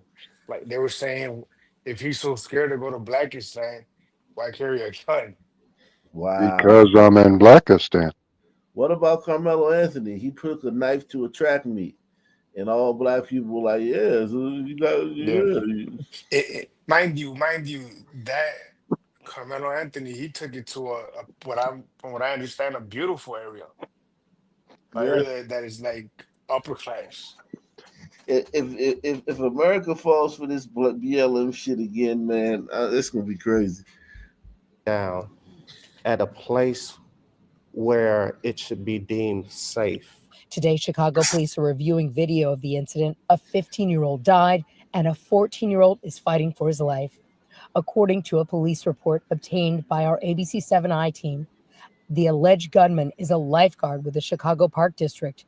The report says the lifeguard got into an altercation with the teens after believing they were going to steal his bicycle and then allegedly fired at them in self-defense. The report also notes that the lifeguard is a concealed carry license holder. I can't tell you the temperament in that man's brain. I can't tell you the temperament of those children. Oh God, now you got some black woman who lives in a fucking jungle talking about the temperament of some guy that's a lifeguard. I don't know how people put up with black people, man. Because it takes mental gymnastics. You have to pretend as if these people all don't live in jungles. They all didn't grow up on jungle hip-hop music. They all don't have like savage reprobate morals when it comes to what the physical violence and resorting to violence. You have to act like these people don't all know many people that have been killed, murdered. We have to literally act like she didn't grow up like chasing the fucking bad boys in the neighborhood and shit and loving it. She don't got all her kids aren't by like some nigga that been to penitentiary and shit. Right. You know what? You gotta suspend a lot of shit fucking with niggas, man. Yeah, and you know what? To be fair, if I had to pick between a jungle or Lawndale, I'd have to think about it. Yeah, no doubt. No doubt, man. I mean, the jungle, at least the jungle, I wouldn't have to worry about, I guess, stray bullets. I have to think about it. Look at this. Look at everybody so sad. Black people be extra sad when a white person kill their family member. I mean, super duper sad. When a black person kill, they just be a little bit sad. Look at this. Children. I don't know the situation surrounding that. What I do know is that 2 shots were fired and 2 kids were gunned down. And if it was a black person, they'd have fucking emptied the clip and a bunch of people would have got hit. This dude fired twice. Yo, that level of restraint, that's going to help him in his court case too, because they're going to ultimately charge him. He going to get charged. But yeah, I mean, the fact that he only fired twice. Yeah, we've seen so many cases here where the sunman will stand over their victim and continue to unload the clip. Oh yeah. The 14-year-old who survived is Jeremy Harrod. His family tells us he is still in the hospital and he is a sophomore at UIC Prep. Harrod is a cousin of the late Laquan McDonald, who was shot and killed by a Chicago police officer in 2014. It was a highly publicized case. Harrod's great uncle is Pastor Marvin Hunter. I need justice to be swift. I need it to be exact. I need it to be strong in this matter. Harrod's parents did not want to comment, but their attorney spoke for them. We will get to the bottom of this. We will get justice for Jeremy and his family. There is absolutely no justice. They wouldn't got a white attorney while crying racist. Damn. Right. I guess Ben Crump was busy. Oh my God. Justification to shoot a child in the back anywhere, let alone a public pool and park. Harrod's family tells me he is making improvements, but it is still a very critical injury with a gunshot wound to the neck. The 15-year-old who died was shot in the back. No one has been charged. Yeah. Free that white man, man. You niggas gotta stop playing. You niggas gotta stop playing all the motherfucking time. And listen, these kids could have been playing. You know what I mean? Like, let's fuck with this white dude and fuck with him. You know what I'm saying? Like, playing, or they could have really been trying to steal his bike. Either way, you niggas got to stop playing. But it goes back to what we always say on here. We said it to Masi in particular, but we said it here often, where if you react quote unquote prematurely, they're gonna hit you with that line. They weren't doing Exactly. shit like, but we don't know what they were doing. Exactly. Just like the dude in Philly a couple of days ago, the one who shot the kids in the grocery store. Both of them had extended clips, but Hey yo, I didn't see that. Whoa. yeah, they looked at the footage and said that they didn't pull it out yet. They hadn't pulled out their gun, so they charged the concealed carry holder black guy with murder. Well, yeah, these fucking these niggas annoying, man. God damn. Shot the shit out the little kid. Listen, I don't give a fuck. These little black kids in the fucking ghetto and shit, they're fucking they grow up, they're very fast and they're very hip and witty. And they know that you're a victim and they know that they're a predator very early. Yeah, and they assume that role. Yeah, I mean, look, let's be honest. And even with some people, an 11-year-old kid, and that's rough, is different from 11-year-old. That's a kid. Oh yeah. Oh yeah. You got guys in the bag.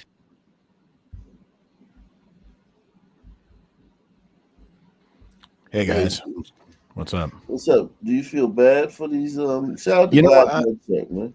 Couple of curious things about the story. What 15-year-old is a graduate? It says a 15-year-old graduate of what? 8th grade? Yeah, What is it? You're they're 17, trying to 18 when you graduate high school. He got promoted. I thought they called that getting promoted. Well, you graduate 6th grade. So, and then it's funny. I just noticed the headline is like a black child murder. The only time the press uses the word black and teen in the sentence is when they're getting shot by someone white. There's black teens doing shit all day long, every day, en masse. Oh yeah, You never mowing hear each the word other black down in teen. front of the school, and it's never a public shooting or a mass shooting. It's just Tuesday. You don't hear black teen when it should be used. Mm-mm. Wow. This is so annoying. This is fucking annoying He's as a hell. 15-year-old graduate. He must be really smart. He must have graduated high school. 15-year graduate is crazy though.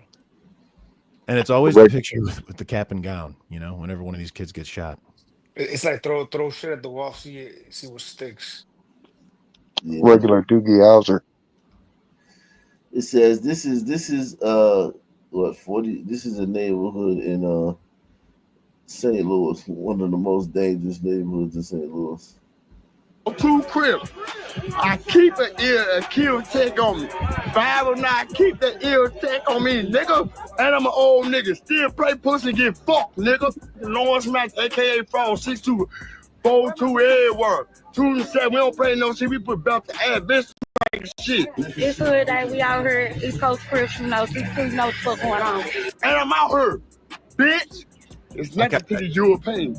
The only word I He's heard him something, say was man. nigga. He's something better than what I am. I couldn't understand a word he said. These wines crazy. Big or something instead of small. Nah, this shit been going on. Like you said, generation. Like this shit been going on. They ass been getting cracked. They mad. Been going on. Show them how the East Coast Crips barbecue. Yeah, this the East Coast. Look at that little steaky ass, but I do more than that when I'm just out there for myself, man, on the grill. That's this little fucking fucked up ass fucking. And listen, hood day.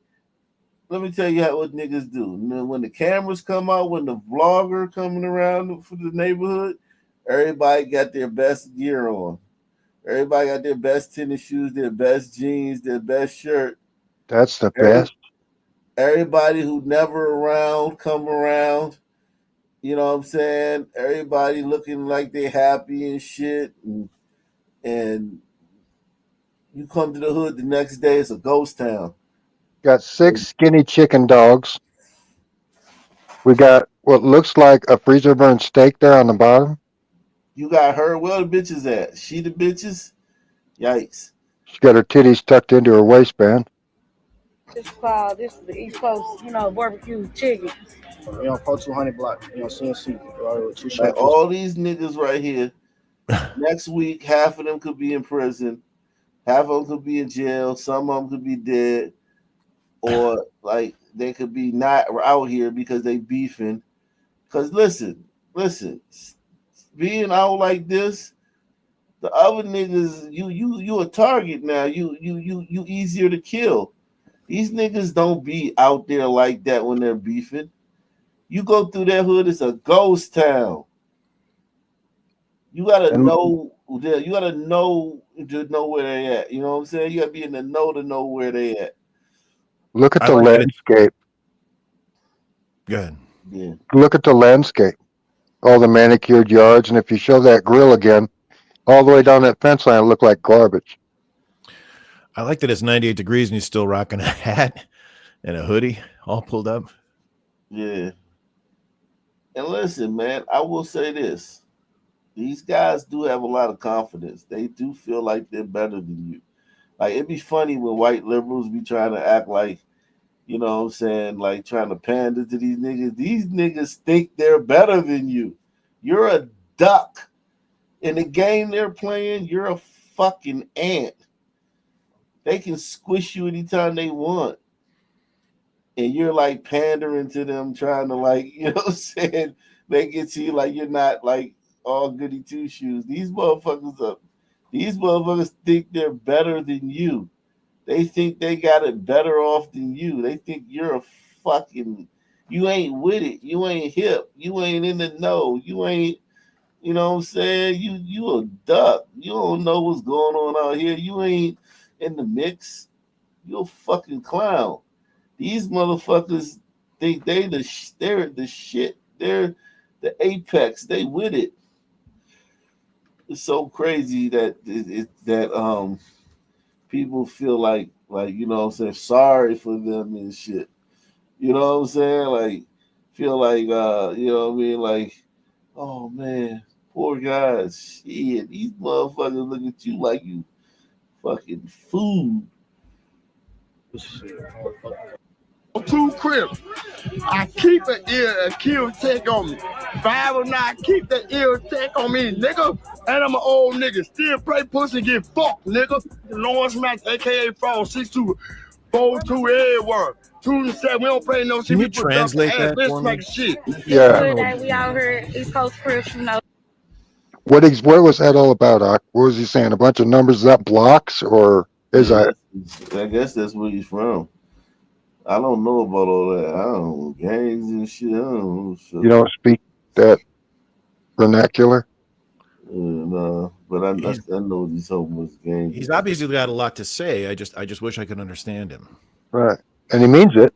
He sounds like he means it. Like he's saying it with a lot of authority. And then he kills pussy, I think. Yeah. I've never killed a pussy. I mean, I might have bruised him up a little. But Yeah. I never killed one with my little wiener. He's only talking about fucking killing some black people, man. That's all he's Oh, my bad. There's a glider thing. Sorry. Their fucking guy's crazy. And it's not like he hasn't spent the majority of his life institutionalized. Oh, yeah. Without a doubt. Let's see this one. He can remember all them hand signals and all that bullshit from the street and in jail, but he can't remember how to fucking enunciate. I'm gonna put you. You have a fucking I'm gonna problem put with you me? on TikTok. Can you move your motherfucking car? Why the fuck you just get in front of me for? I didn't see you in the car. I didn't know you were make your there. motherfucking I'm turn, sorry. bitch. Move. She just voiced in front of me. I didn't mean to. I didn't see you in the car. Your I don't tint give is a too you dark. see me right here, right now, bitch. Move. And get the fucking line. Pepper spray would solve that problem. Your motherfucking car Yeah. on camera, bitch. Move. Keep it up. Ox seasonal seasonings would straighten that guy right out.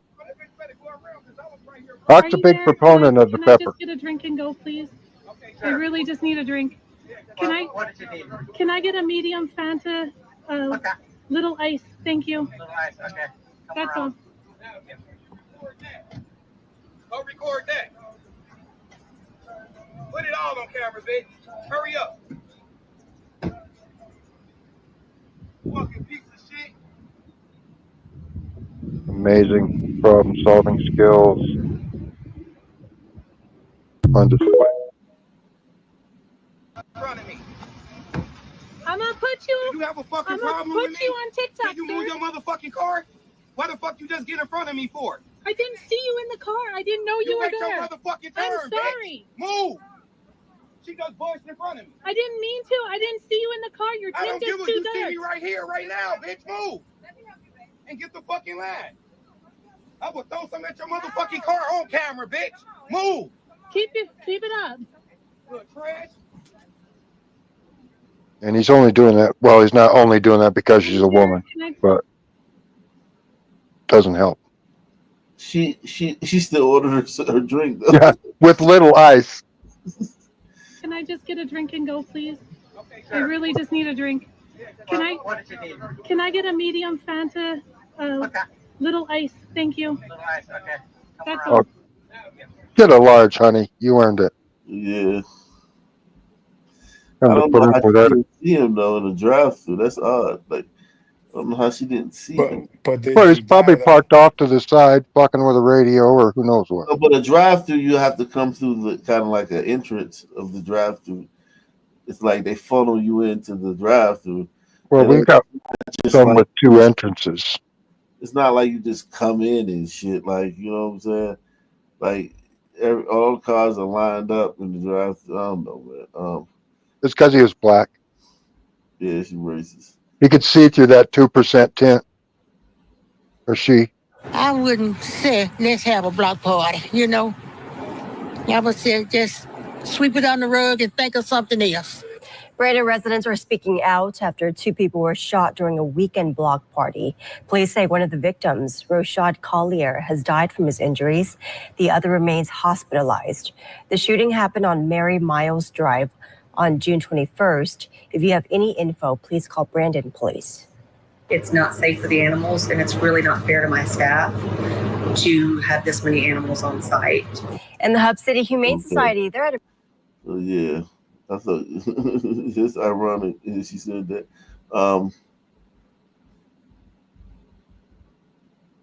Wow, this is Rome.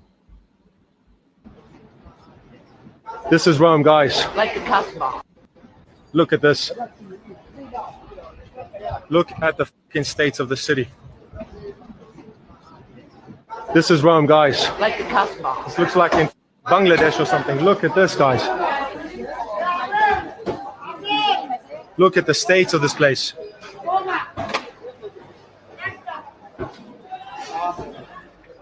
Look at this, guys. This is Rome. This is Europe. Does this look like Europe to you? I don't see a single Italian here, guys. I am more Italian than any of these people. Look at this. Occhio amico mio, perché noi qua non siamo ben visti, quindi stiamo sempre attenti, occhi aperti. Sì. È la strada molto pericolosa dove spacciano e vendono roba falsa. Saying that the streets is dangerous. No, sono pericolosissimi. Sì. Perché? Perché hanno i coltelli tutti quanti, i maceti. Maceti? Sì, loro. Che no. Tutti. Look at all these Occhio, non guys. fatti vedere troppo, qua. La telecamera, amico mio. Yeah. Look at all the shits on the floor. And here they are, just loitering. Molto pericolosi. No, non fanno niente. Very dangerous, he's saying. Se passo là io adesso, sono un centinaio, mi caricano, sicuro. Wow. White man, give yourself a standing ovation, man. Look at this. Jesus Christ, white man. Fuck. What City have of you Milan, done? right in the heart of what was once. This is Welcome Milan? back, everyone. Oh, Today we're in the fuck. stunning city of Milan, right in the heart of what was once the fashion capital of Europe.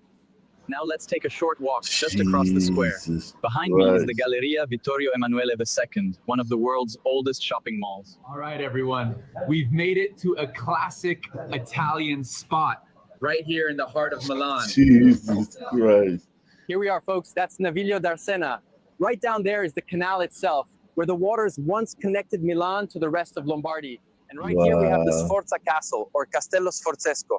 Built in the 15th century, it was once the residence of Milan's powerful rulers. All right, folks, we're now about to enter the church Santa Maria delle Grazie, Holy home of shit. Leonardo da Vinci's Last Supper.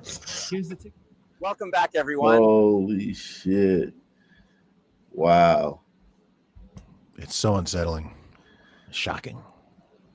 Yeah, I mean, if you really think about it, like the history, because, you know, we look at George Washington and Abe Lincoln and all these motherfuckers, Teddy Roosevelt. History's not going to be kind to this era of white men. Like, and I'm talking about history. I'm not talking about like 10 years from now and shit. I'm talking about like 100 years from now. When they look back on this era of white men, y'all are gonna be. They're gonna really. This happened on your watch. So, and I know you didn't do it specifically, right? You know you didn't do it specifically, right? Not you, but just the same way when we look back on historical events on this channel, same way we look on those, like people gonna be like, "Yo, where was it? What did the European men do? Where were the European men when this happened?" Yeah, some fucking liberal fucking shit stain prime minister made a law, but where were the men? Why didn't they rise up? Where was the coup? Where was the, you know what I'm saying? Because I mean, I know people gonna be like, well, they didn't do coups in European. Well, why didn't you do a coup for this one? Like it's gonna be a bunch of excuses. I know it's gonna be a bunch of reasons. I get it. There's gonna be a bunch of reasons why. Well, you know, that's not how you operate in European society. Wait till these Muslims get control. There ain't gonna be no rules. Oh my God, man. They look back just like how we look back on a lot of black people say. You ever heard them say, "We honor our ancestors"? You ever seen that shirt black people wear? I'm not my ancestors. Meaning what? That they haven't succumbed to slavery or something, or that they fight back. Like, yeah, like if you're a white person and you play with them, like don't be careful how you talk to me, be careful how you act towards me. Or like black people that said, if I was a slave, I would have ran away. Or, you know how black people talk, you know what I'm saying? Or if I was in the slave time, I'd have killed master, shit like that. You know, like this is going to be, when they look back on this time period, they're gonna be like, what the fuck were the men doing? And the women are gonna be completely unaccountable. No one is going to say, why didn't the women stop this? I promise you, no one. Press 1 in the chat. No one 100, 200 years from now is going to say, hey, why didn't the women stop these Arab and African men from invading their country? They're going to all ask, what the fuck were the men doing? I promise you. It goes in the back. Nobody asked. Everybody who believes those myths about Europeans coming to Africa with nets and capturing black people, people who believe that narrative, that version of the story, none of them ever asked, why didn't the women stop it? They all asked, why did the men stop it? No one ever asked.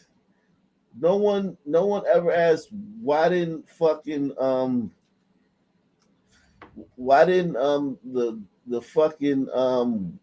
Asian women in Japan stop the fucking bombs from being dropped? Well, Asian women should have never let those bombs be dropped. You know what I'm saying? Or like motherfucking like, yeah, like the fucking women in the Alamo should have never let the U.S. take the Alamo. Where were the women of the Alamo? How'd they let that happen? They never do that. It's always the men that the history is going to judge for shit like this. So I hear a lot of, like, when I hear fucking fishermen and other guys like that, you know, talk about the women, and I get it. We all know in real time that they have a large deal to do with it. But history doesn't work like that. History never says, what did the women do? They're going to be completely exonerated from whatever role they had. Oh, yeah. Just like, well, if like when we go to heaven and you're dating a girl and maybe you got in a car wreck, right? And you go to heaven together and she had an abortion. When God says you had an abortion and you look at God and go, we didn't have shit. My body, my choice. She had an abortion. Let me in. Let me in. Shout out to Aldous Orwell. He says, Afrophysicist proving that dark matter destroys anything that it touches. Did y'all see the Carmelo IQ's mama say they're broke already? Oh, yeah. I knew that. Listen. Did not see that coming.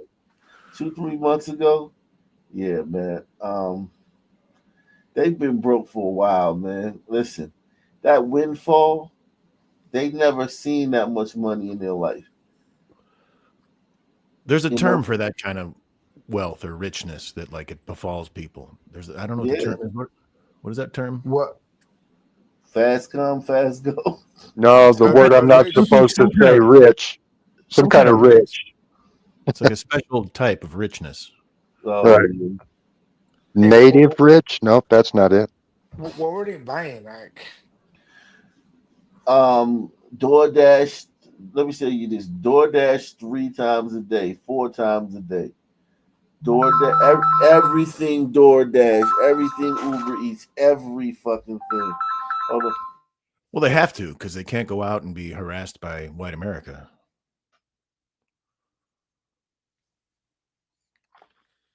Well, and this is the problem: is white America has been brainwashed for the last 150 years to think that everything in the world is their fault, and we have guilt. We have a lot more guilt than other races for some reason.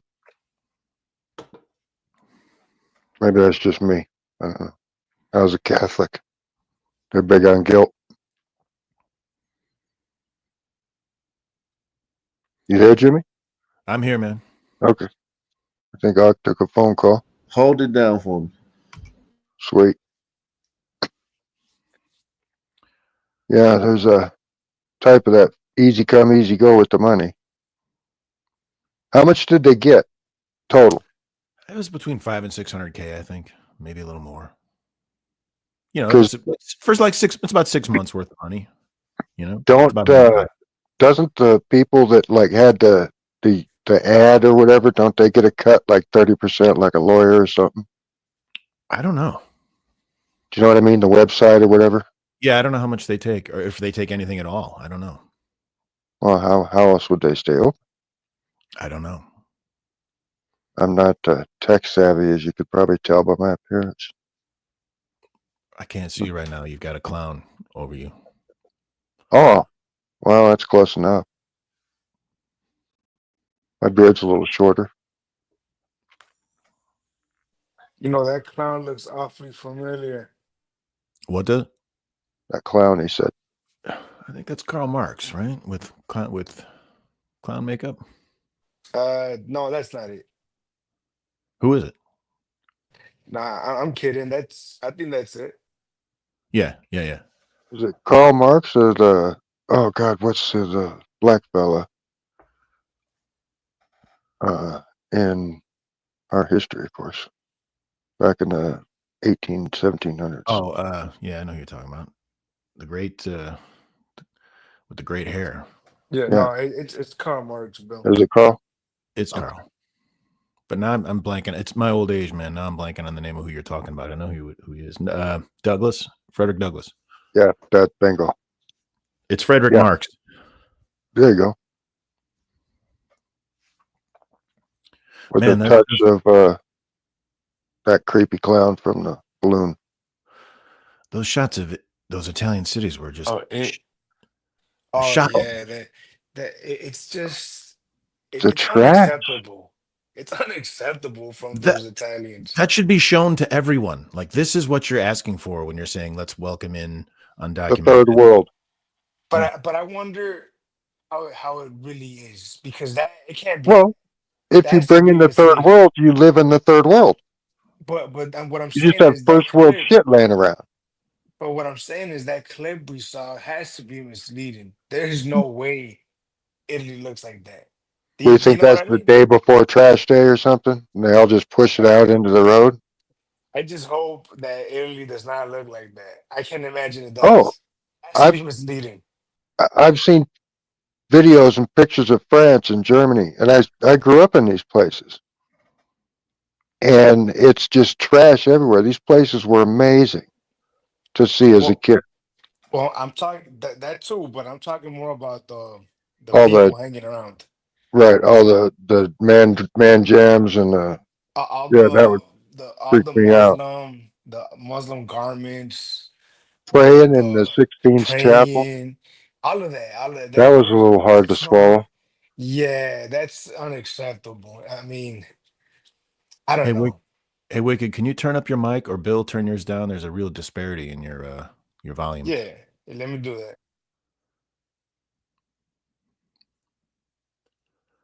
I don't know. I've seen like you've seen. I've seen footage of like that from Britain. You know, they talk about Birmingham and stuff looking exactly like that, and I just don't feel like people have seen enough of it to get what we're on the precipice of.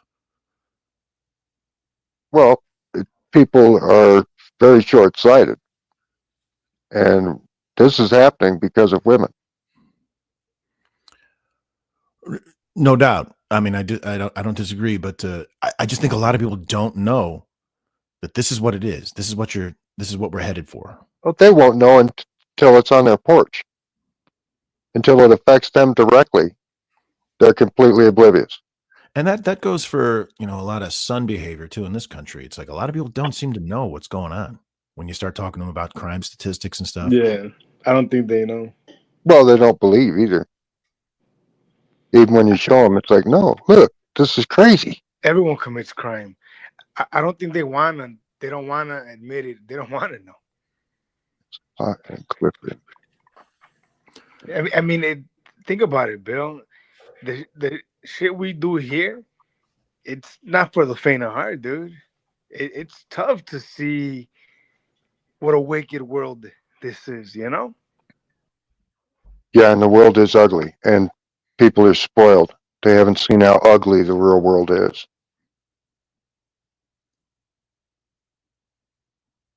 But I'm still stunned by those videos in Italy, though. I refuse to believe that that's what it looks like. Those videos have to be misleading, although they don't seem to be misleading, though. I will say that. Well, you know, it's when you have migrants like this, they'll stay in their own little tight community because they speak their language, they share their culture. So if they've dumped 300,000 people from North Africa or some Islamic countries, they'll concentrate in groups where there's 100,000 in that, 2-mile area or something, Yeah. They're not spread all over these countries, but they're like pockets that are. Yeah. That makes sense. And Islam is a very strong religion. It has a strong presence. It's very, what's the word I'm looking for, Jimmy? Absolutist kind of, or it's like in your face. Totalitarian. Yeah, like it's kind of hard to miss. It's just in your fucking face, it's an aggressive sort of very aggressive. It feels aggressive. Even when they're not being aggressive, it feels aggressive. Is my mic better? I turned it down. It's a little better. Let me try and do it more. Yeah, it's also, but even in its root, it's kind of an all or nothing. Where other religions might have tolerance within their religion for other religions, it doesn't seem to be the case with Islam, and it's certainly in the Middle East and in the it's everyone that's not is an infidel, fit for slaughter. Right. Yeah, your book says to murder me to the end of the earth. So fuck you. No, there shouldn't be any Islam people in this country. But Also pretty popular in a lot of the lower IQ countries. You know, well, yeah. How many billion followers? Well, how many million of them can't read? And they're just told shit. You know, I didn't go to the sandbox, but it's the same thing there as it was in the Dark Heartland. Just they still believed in witches, and I mean, I saw the most vile thing you could imagine in that country, and they were doing it because they believed that she was a dead witch, and if they did that, it would cure them of AIDS and stop them from getting AIDS. I'm guessing this was somewhere in the African continent. Bingo. Yeah, I'd heard. I remember reading in one thing. It said that sadly, a lot of the locals believed that the only way to get rid of AIDS was to have sex with a virgin, and that was one way. In a bloodborne disease, a bloodborne virus, you know, there's no faster way to transmit that, especially within the heterosexual community, than having sex with a virgin when you've got AIDS. Right. Yeah, as soon as the hymen bleeds, boom. Yeah. So, and that's why it's not, you know, mostly a gay disease in that continent. Well, no, everybody's got it there. I went into a village and it was the craziest thing. The women in this village were the most beautiful. Every one of them was just stunning. And my buddy goes, just remember, 70% of the women tested have AIDS. The other 30% are faulty tests. So I kept my pants on the whole time. 3.5 years. What were you doing in Africa? Working. What countries? All the way from South Africa to Sierra Leone. Were you a mercenary, or what was your work? That's a bad word. Is mercenary a bad word? That's a bad word. Yeah. Were you a contract worker? What do they call them now?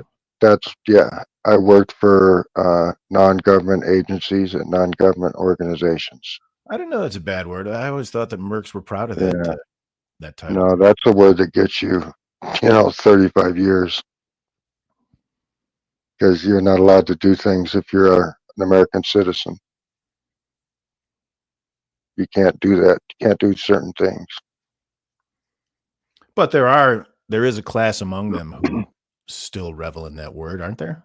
Independent contractors. Yeah, there's independent contractors, and you do everything from hold hands with rich people while they shop to, more work, wet work. Wet work.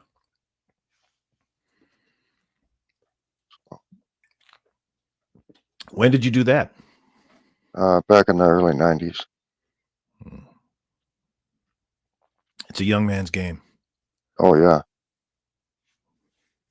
Yep. Your body can't take it forever.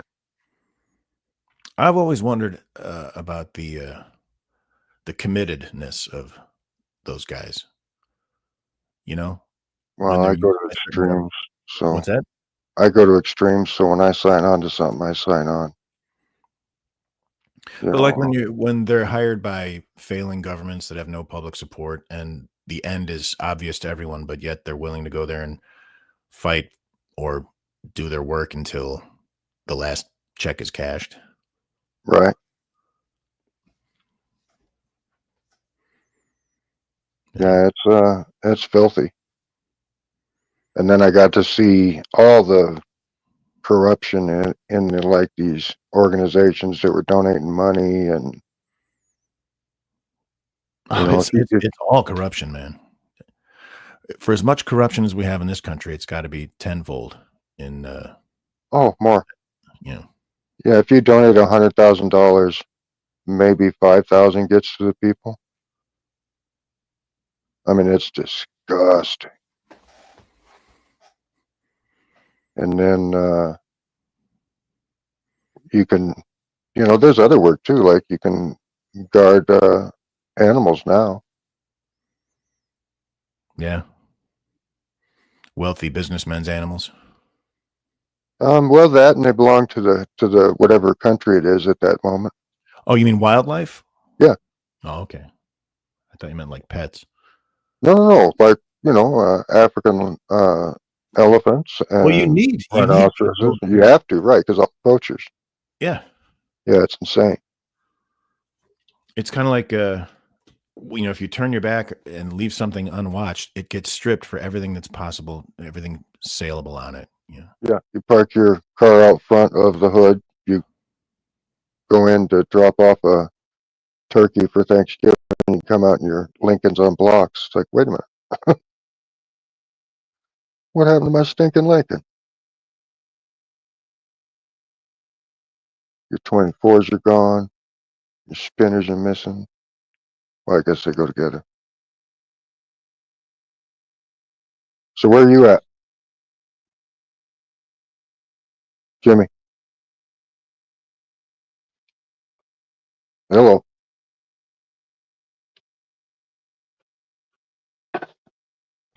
The sun man on the screen looks pretty upset. Yeah, and he looks like is he missing some teeth, maybe? Or is it just got one Maybe. really big one in the front? Like he's doing like some kind of Bruce Lee kung fu. Right? What the? Wax on, wax off. Right. I love that song, Kung Fu Fighting. Everybody was kung fu fighting. Yeah, I'm old. Yeah, I mean, look, that some people got mad soul, Yeah, he's just letting it out. Or he's doing one of those Michael Jackson poses, remember? With like Thriller. Oh, like the one guy in the subway. With the glove. Right. Yeah, bingo. Yeah. Well, I hope this one didn't get hurt. No, I kind of hope they do. Yeah. Next thing you know, Daniel Penny's gonna pop up, and I'm rooting for whatever I can do to stop crime. Right. I'm just so glad it's not here. I don't know how you city people Not do it. yet. Yeah, exactly. And I blame women, because if guys were allowed off the chain, this shit wouldn't happen. But why? We're not allowed off because we're cucked. Until it happens to that woman's on her porch, it doesn't matter. Once it touches her chihuahua, then it's a problem, and she's like, kill it. But until then, it's just like it was out in the West here with the Indians. The women were like, oh no, the Neville Savage, until they caught an arrow in the shoulder and they saw their daughter yanked off and made a tribe member, and then they're like, kill all of them. So, Bill, you think that Gladiator men are cucked? What do you mean? That's Like, what do you maybe mean a you say strong that? word. Well, I just explained it.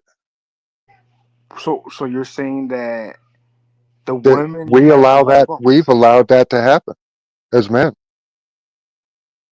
by majority, which is a problem. My house ain't like that, but lots of them are. yeah. But my house ain't like that, and that's why we've been married 30 years. Makes sense. You're Catholic, right, Bill? I was raised Catholic, and now I'm just Christian. I got my own thing going. Well, amen to that. I got weird thoughts about it. What are yours, Wick? I know your family's Catholic. Yeah, I'm Catholic. To this day, I'm Catholic. Do it now. Get your hand up my face. Get your hand up my Oh, face. here it goes. You're gonna see. You're gonna see. Look at them. I'm a bastard, huh? Yeah? Because you don't know Get out my face. Get out my face. Look at them. Look at them. Look. Get out of here, man. Look. Yeah, you gonna do something? Yeah? Come try. Come try. Yeah, get out. Yeah, okay. Yeah, okay. You see how they hate us, guys? You see how they hate us? The real racist is them. And they come to our countries and they demand and they're protected by the law and nobody does anything. Social operation. This is an NGO helping them out. This is what it is, guys. They get helped out by these organizations like this that support these people. This is work. What work? You cannot show my face. I can show whoever, my friend. No, I got privacy, I got copyright. Okay, you cannot show me. If this goes on internet, then I will show you. Come try, mate. Because of you, these people are here. Copyright. You're a leftist socialist. You destroy your own country. Yeah. Yeah, huh? Good. Leftist, izquierdista. It's because of them we have these issues. Because of these fucking organizations, these lefty organizations that let the people in. The locals are sick of it. They are sick of it. They've had enough. And nobody's doing anything. Look, there they go. There they go. Hostile immigrants.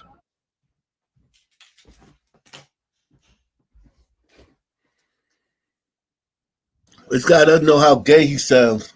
That guy's a fucking faggot. Listen, he says we're sick of it. Now you're sick of it? You're sick of it now? This is like literally like some guy going to jail getting raped, anally raped for like 20 years and being like, I'm sick of it and making a big fuss of it. I'm sick of it. I'm sick of getting fucked in my ass every night for 20 years. I've had enough. Like, what the fuck? He doesn't realize how lame he looks. But and he's like one of the good gliders, Ben. He's like one of the strong ones. And he's a fucking asshole. Talking about he's sick of it now. After 20 fucking 30, 40, 50 years of getting fucked in the ass. I think you're underestimating what a lifetime of brainwashing does to you, man.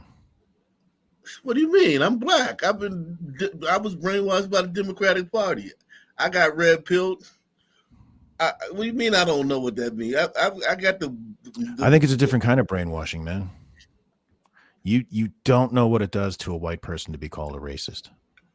I mean, maybe you do, and I don't, I think you understand the magnitude of it, and it's a powerful thing. So people who have spent their whole lives trying to convince themselves that they're not seeing what they're seeing, they're not believing what they feel, it's hard to break that. I see it in my family members. They just refuse to really kind of say what is truth for fear of being labeled racist. This guy, though he's been cucked for 30 years or whatever he is, he's on the edge of like white male assertion. He's on the leading edge. This guy is a rarity. If more people thought like him, we wouldn't be here now. It's going to take a mass awakening. But I mean, I get what you're saying. This has been going on right before his eyes his whole life, and now he's sick of it.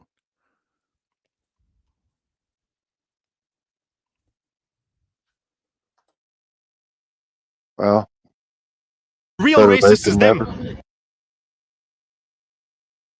Even his final statement, the real racist is them. Do you know how hard it is to convince a white person of that the real racists are the people who've spent every day of their life living for their race, living, to the exclusion of others, to the advancement of their own race, that they're allowed that. White people, that's utterly unfamiliar to white people, except for the worst kinds of racists, as we've labeled them. Right. The fact that you can tell from that statement, he still cares about being called a racist. Dude, I know that word's heavy. Well, in some countries, you can be fined or put in jail. For being a bigot or a racist or. In the UK. Yeah, you can't even say things over there on the type of bad things or something. I don't know what they got going, but it's not good. Exactly. And those are European countries. Just the whiff of racism about your name, you don't get hired. Yeah, canceled. You just don't get hired. Don't call that guy. Because they don't want to be associated with it. Mm-hmm. It's like leprosy. Exactly. It's like leprosy. And it spreads. You know, look at all it takes is the right mixture. Look at George Floyd. You get the right mixture of place in a super white area. A black guy overdoses. We can blame the cops. The ambulance took 15 minutes to get there because they went to the wrong place. Nobody ever wants to talk about that.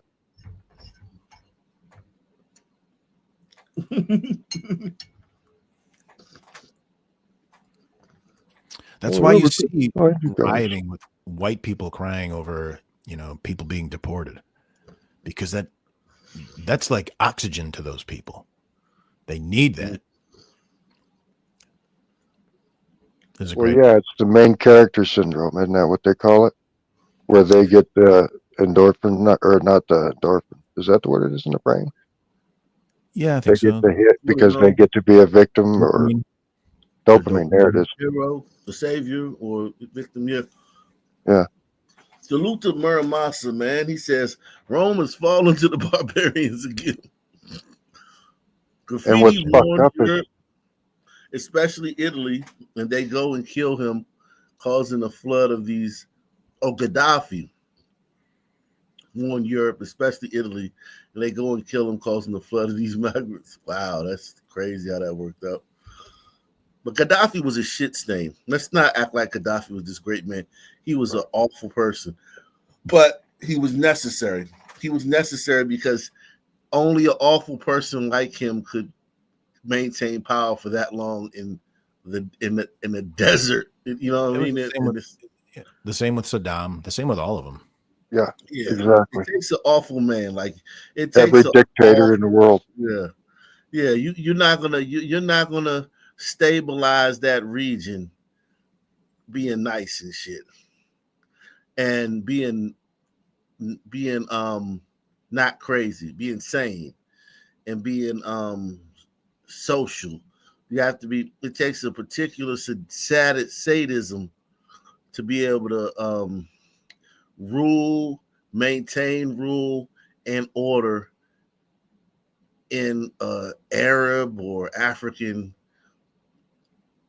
country. It Right. takes a level of sadism because there's no, the government doesn't operate like one thing about Gladys democracy that they've created, and this form of government they've created where you willingly give up. Like, let's be honest.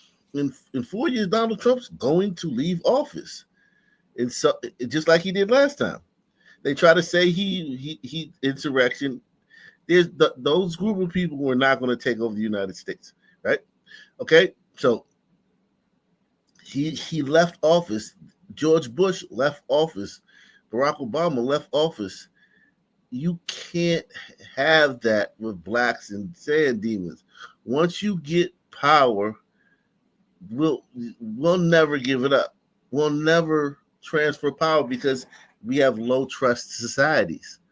It takes a high trust society for people to say, okay, it's your turn now. The people have spoken, it's your turn. Very true. Good point. Yeah, so it's like you have to the level of sadism and just cruelty and barbarism you have to rule 1 million or 5 million or 30 million of these people of that nature that live in this one confined space in these what we call a border with their little different tribes and their little different factions and shit. You have to be a fucking barbarous sadist asshole to keep them in line. You know what I mean? Yeah, and you know how much of that is just strictly the DNA again, man. When you're dealing with people that don't think abstractly in a way that someone can project outcomes to their actions and stuff. There's no. It's like you have to herd them. You have to, and treat the entire group as expendable if need be. Or you lose control. Yeah, it's and your closest aides will kill you. You know what I mean? Your closest confidants will kill you in those countries. Like over there in those countries, the king will often in ancient Arabia, the king would often blind or kill his closest relatives that were heirs to the throne.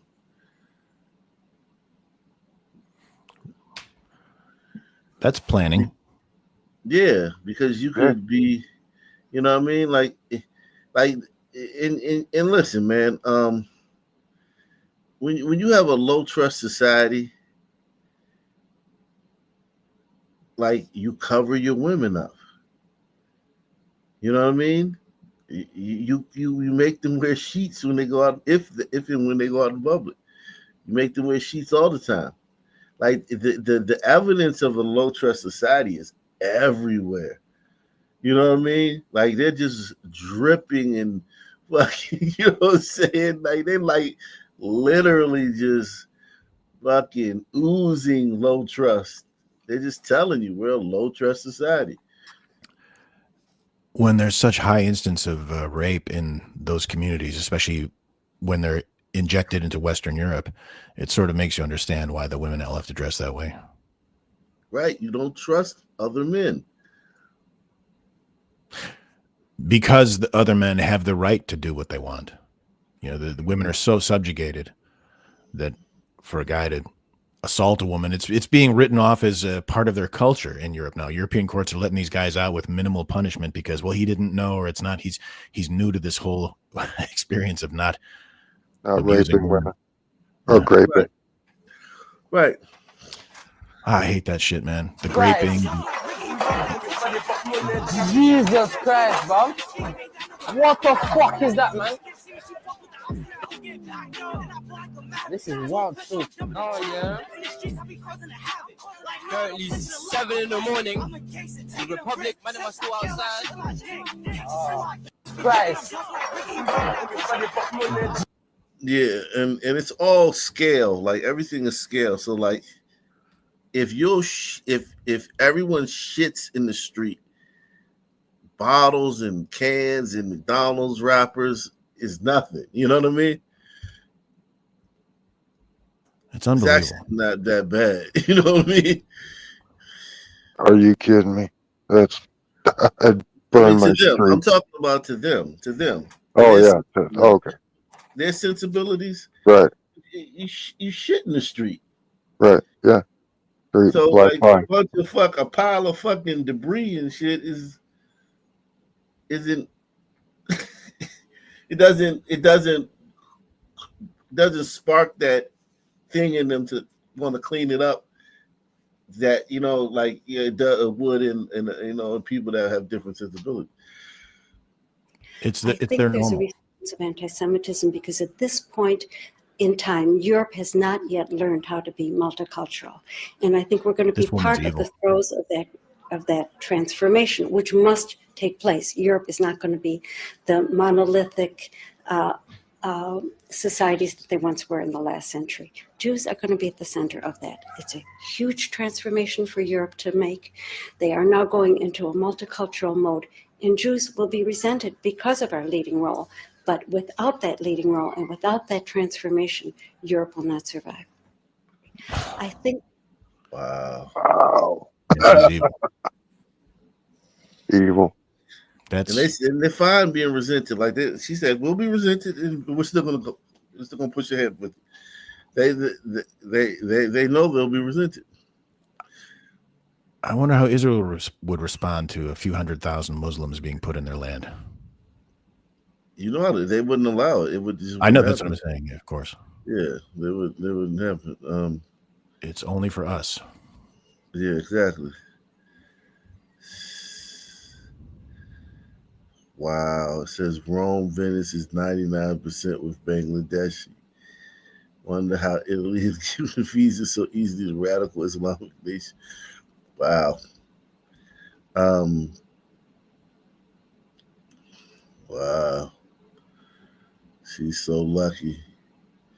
She's so lucky he just wanted the money.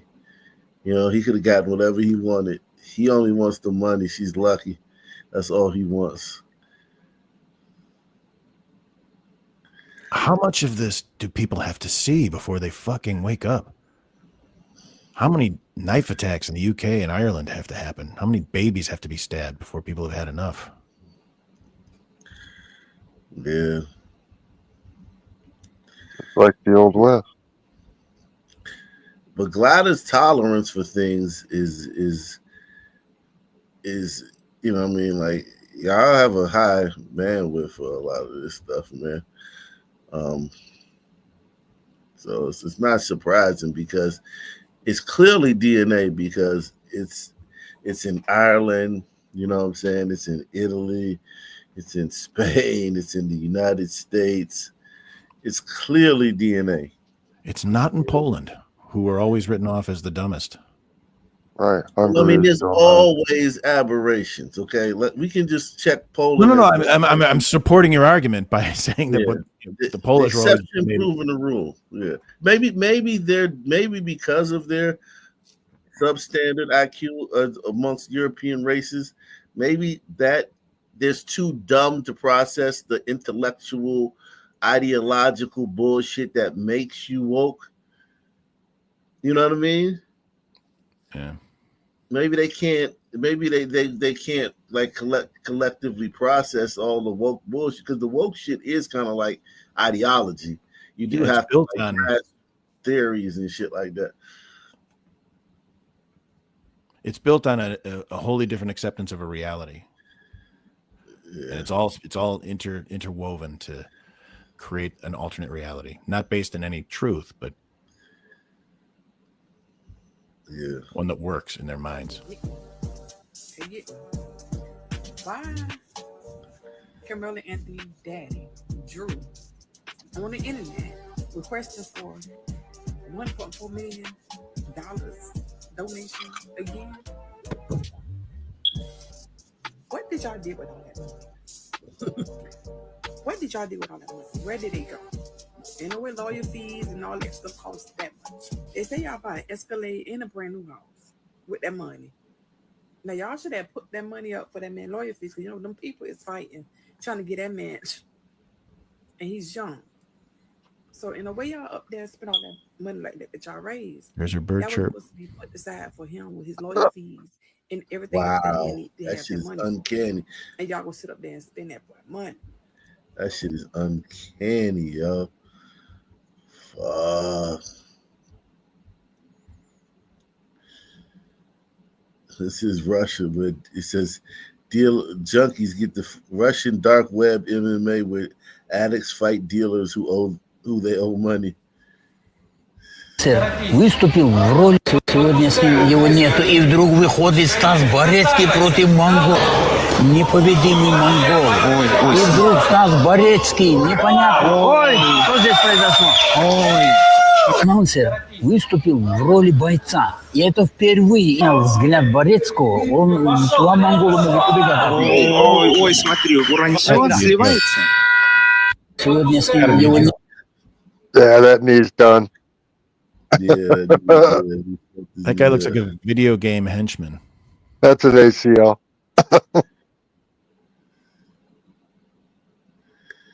Okay, which one was which? Was he the drug dealer or the junkie? They got community noted. That's just some. They just personalities from Russia's dark web. About hundreds of black workers like me who was tragedy discarded and left to find fend for themselves, not because we couldn't do our job, but because of something in our past. Having a record does not define you or your character. It should not determine your worth, and it certainly shouldn't be used as an excuse to fire black workers trying to build a better life. Wow. It's black workers. So they class action lawsuit filed against Walmart for firing black workers with criminal records. Well, they have a hiring policy. Look at You this. lie on your thing. Yeah, that's true. If you lied, that's true. Look at this. Look at this white girl. She got a hoverboard. She said, my daughter just minding her business riding her hoverboard. Yeah, but you have Negro children around. Look at that, man. Like right there, if I'd have came out and seen that, I'd be like, come in the house. Mindy, get in here right now. Bring your hoverboard. Time to move. He's sitting there watching. Is he watching this shit?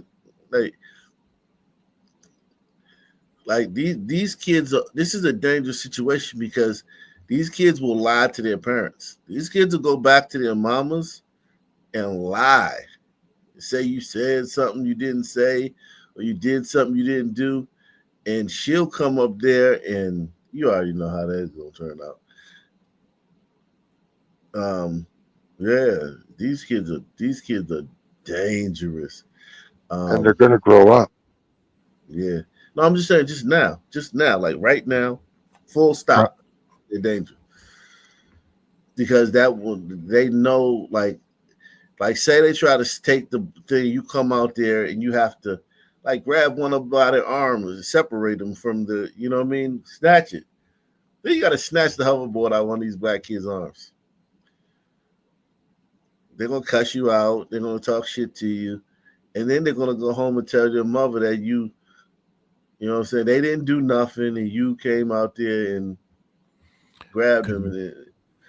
Because you're racist. No, not even. It don't even have to be that.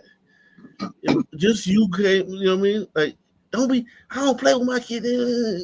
She come up there, you know, and then she might have a simp with her. and simp, of course, the black simp, he's a simp, but he's still a son man, dangerous son man. Still an N-word. Yeah, right. They highly dangerous, you know what I'm saying? We call them a simp because they might be extra dangerous because they got to show out. Exactly. So now you got a choice to make. Either you get deleted or you delete and go do life with a bunch of summer. The choice is yours. Exactly. Or you just try to take the high road or diffuse the situation and get called everything but a child of God, probably get assaulted, and then they might fucking just take the fucking hoverboard, be like, yeah, fuck you. You accuse my son, I'm gonna take it. Since you accuse my son of taking it, we really gonna take it. You know how black people think, you know what I'm saying? Yeah, we really gonna take it because you accused us of taking it. We wasn't right. I think you're better off just doing what that one glider from Philly that called in recently does. Just avoid them altogether. Yeah, you gotta try to avoid them altogether, man. They're awful. And when I say awful, I want people to understand that every single person on both sides of my family is black. Okay? So I'm not like sitting here acting like I don't have good interactions with black people, okay? Or I don't have, civil interactions with black people. What I'm saying is that every single black person in my family thinks George Floyd was murdered, thinks goddamn Kyle Rittenhouse to this day got 17 black people. They really still believe that. Yeah. You know what I mean? Even while Black Brianna. Yeah. Oh yeah. They believe everything that we like. Almost every person in my family believes that. So I'm not trying to say that they're not. They're not have good interactions. You know what I'm saying? I'm just saying like they're awful when you have to deal with them if you're another race of people. Like I expect niggas to be niggas. I don't expect nothing else from a nigga to be a nigga. A white person encountering a black person, it's like a toss-up. You don't know. You're just like, white people accept everybody on an individual basis. So like it's like potluck every single time. It's like Groundhog Day. Remember that movie with Bill Murray? Yeah. It's like every single time they start at 0. They start at you know what I'm saying? So it's like sons, we already got our guard up. We already, got kind of like our antennas up. Yeah. Shit, white people are just like they reset every time they meet a new black person. That's the high trust. I think everybody sucks, right? Every demographic has shitty people, right? Oh People that yeah. are like miserable. Oh yeah. The only thing about sons in particular is They'll that kill you. they'll They'll they'll kill delete you. you, right? Yeah, Or like they'll attack you. they will kill you. Like that's the thing about it. Like that's the big difference. Like by no means am I saying that white people are fucking every white person. I don't have a Well bad mannered interaction and with white nice. people. No, Yeah. I'm not saying that. I'm not saying that white people.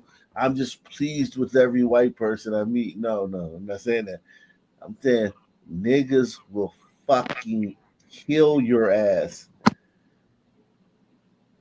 You know what I'm saying? Yeah, no, that's real. Look, I mean, sounds like nice, or it rolls out the tongue, but think Yeah, about that though. Like the yeah, gravity of it, the react. It's like yeah, being in a cage with a lion, right? Saying it is one thing, but being in that cage with that lion, it's a yeah. whole nother. This shit right here is hilarious. Rub them together good, my brother. Put baby oil on their hands. Catch the watermelon, you got that 500, all right?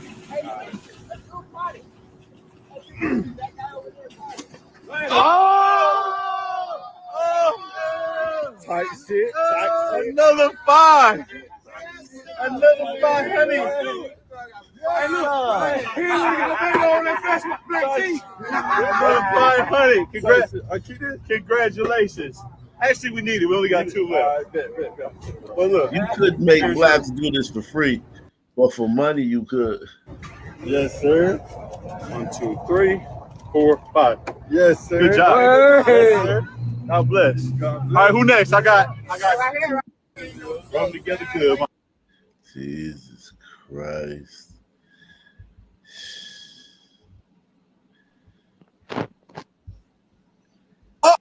Not gay, bro. The fuck? That nigga sucked my dick. On blood, that hey, gang. That don't make me gay, cuz. That don't make me gay, cuz. That don't make me gay. How the fuck that make the next nigga gay?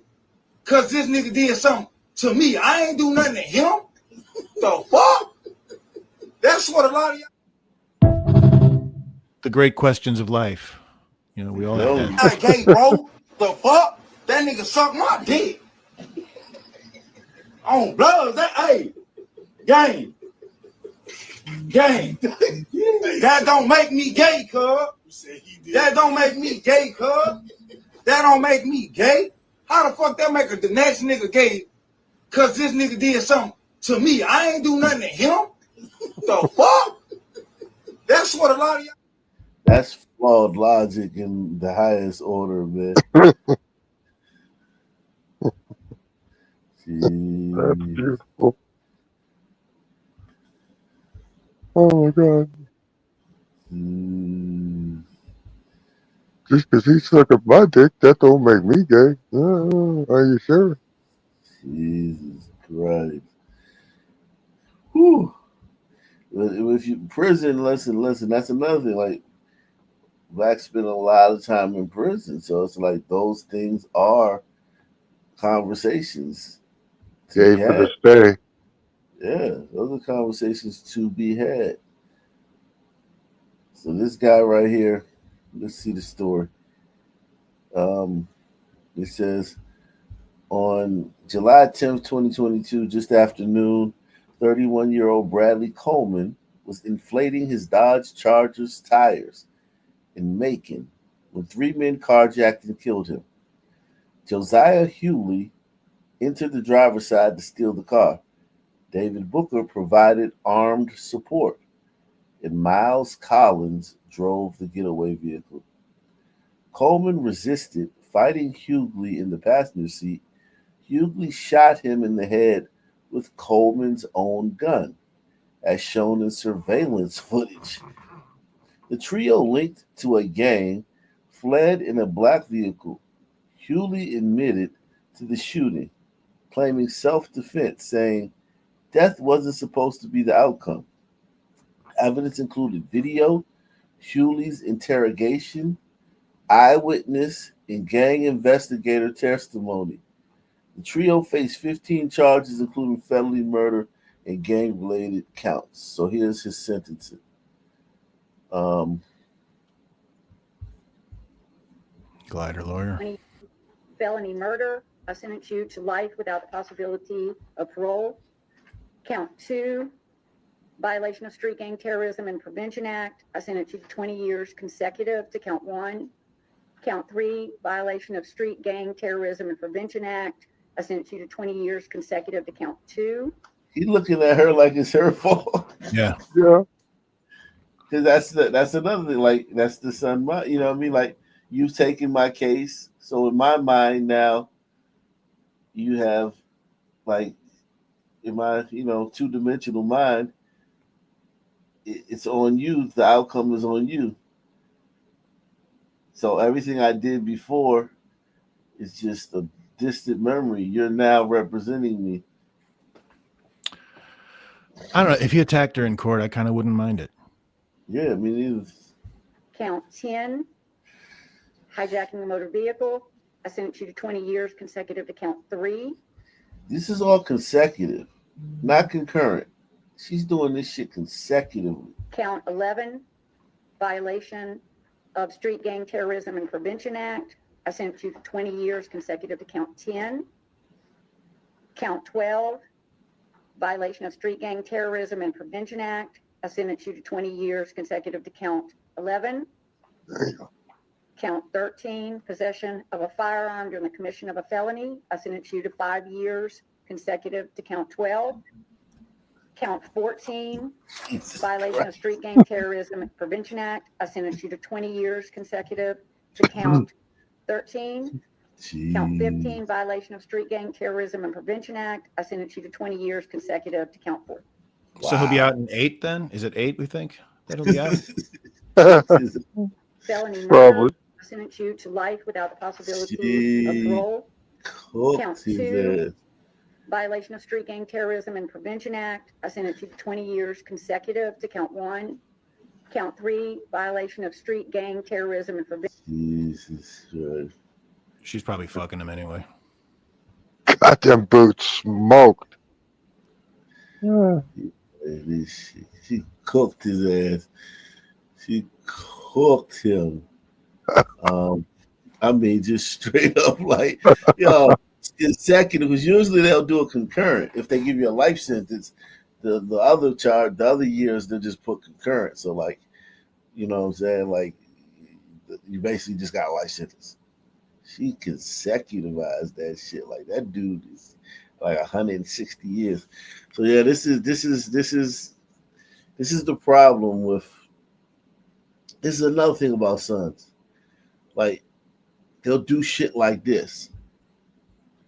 Like, you can open carry if you're around like in my town and you're around white people, you can open carry and no one will ever do some shit like that. No one will ever do something like this.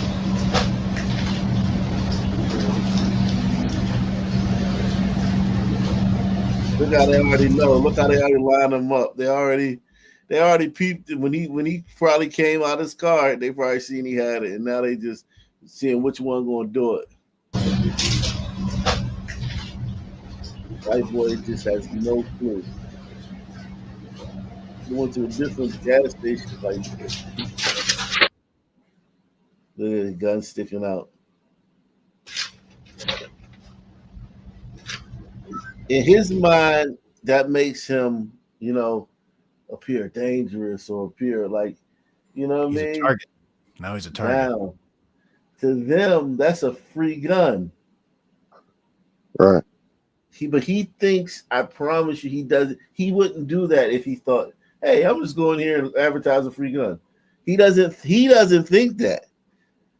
He thinks that it's like, okay, I can go in the Blackistan gas station with the gun sticking out. Nobody will fuck with me because they see this gun. And to have it where he's got it behind his back too. It's like the worst place to keep it. Well, you got to reach behind yourself to get it. Is it in his pocket? I think he wants it to be visible. You know what I mean? So that it's kind of like, like, hey, don't fuck with me. You know what I'm saying? And it's like, no, like that's literally, you're literally that they wouldn't have fucked with you if you didn't have a gun, dumbass. You know, some men have told me stories like how they walk into a gas station with their gun showing, and they don't realize till after that, oh shit, my gun's showing. Maybe he didn't know. Yeah, no, that's possible too. But it's also possible that, you know, when you pull up in a gas station and you see all these Sunmen, because these Sunmen are standing in front of the gas station, right? And it's a bunch of cars with black people in it. He was driving down the street, saw that gas station scene, pulled up into it. You think he didn't check for his gun? No, yeah, I feel you, but I mean, you think he didn't know where his gun was at in this situation? No, but hear me out. This is a song where we're talking about, you know, drunk, high, dumb. Let's keep it real. This is not a song. This is a white boy. Talk about the white boy with the gun. I think he's got it in his back pocket. Yeah, the white boy. Oh, I mean, he's probably dumb as fuck too. Okay.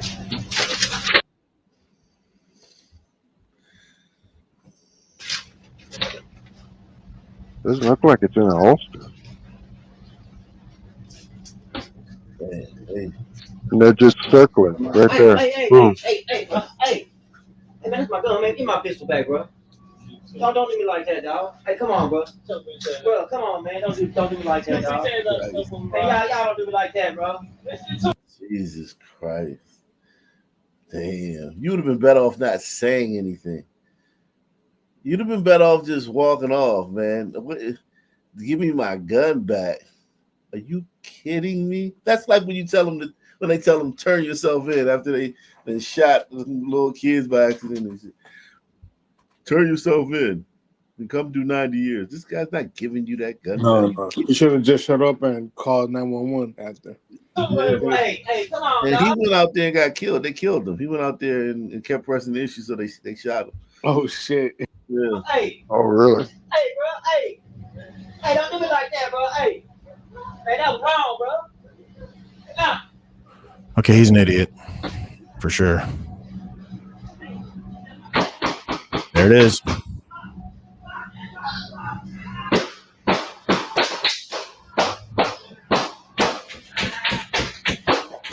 And they'll go to prison. And now listen, they'll go to prison, and like maybe everybody will get caught up in that conspiracy to steal a gun, or maybe everybody fired or whatever. And like, let's just say 4 or 5 of them go to prison for 30 years. Nothing was lost. Like nothing. The community didn't lose anything. Their family didn't lose anything. Nothing was lost. Only the tax dollars, you know, used to house them and whatnot. But other than that, absolutely nothing. Nothing was lost. It's just part of the natural life cycle. It's like the next phase, the cocoon, the caterpillar goes in the cocoon and he comes up and he's a butterfly. It's just the natural life cycle. Nothing was, but your life, this white guy probably had, you know, he probably works in a warehouse or something, and that check was feeding some kids and keeping a roof over some kids' head. All these little niggas live with their aunt or their mother, or you know what I'm saying, or they on the street and some shit. You know what I'm saying? Something was lost with his life. It's tragic. Hey, y'all don't do me like that, bro. Hey, come on, dog. Hey, bro. Hey, don't do me like that, bro. Hey, man, that was wrong, bro. It's so sad.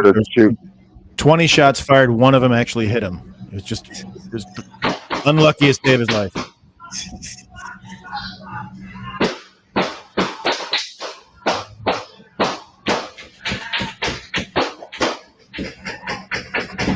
I would have just opened this and been like, this is a very expensive Fanta. Orange Fanta. This is the most expensive orange Fanta of my life. I would have drank that shit and enjoyed it and got back in my car and left. Go shoot it. I'm down. Stay there. I'm down. I am gonna go out the other door. You hear me? What is that? Oh, okay. I just got back. What language are they speaking? Hold up. Mickey, I'm like these dogs. Okay, Oh, hold up. Hold up. These bitches ain't getting in here. yo, I literally thought that was like a Bangladesh or Indian person speaking a different language. Sounded like it. That's a black woman. It's not. English. Stay there. I'm down. Stay there. I'm down. Wow. I am gonna go out the other door. You hear me? God damn it! Wow. Oh, okay. I just got Am I having a stroke? Oh, shit. Hold up. Mickey, I'm like these dogs. Sounds like the kitchen in an Indian restaurant.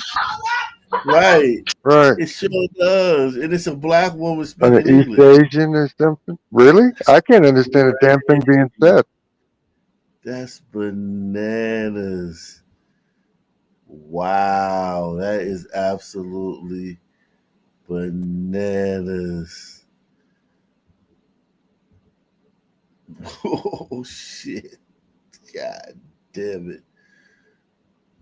That's some slang or something. Salute to everybody out there, man. Let's talk about Sweden.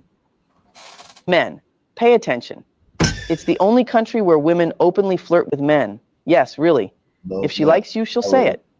Wants your number? She'll ask. Wants a kiss? She won't wait for Valentine's Day. In Sweden, women take the lead. If you're cute, polite, and confident, this is the only country where white women do this.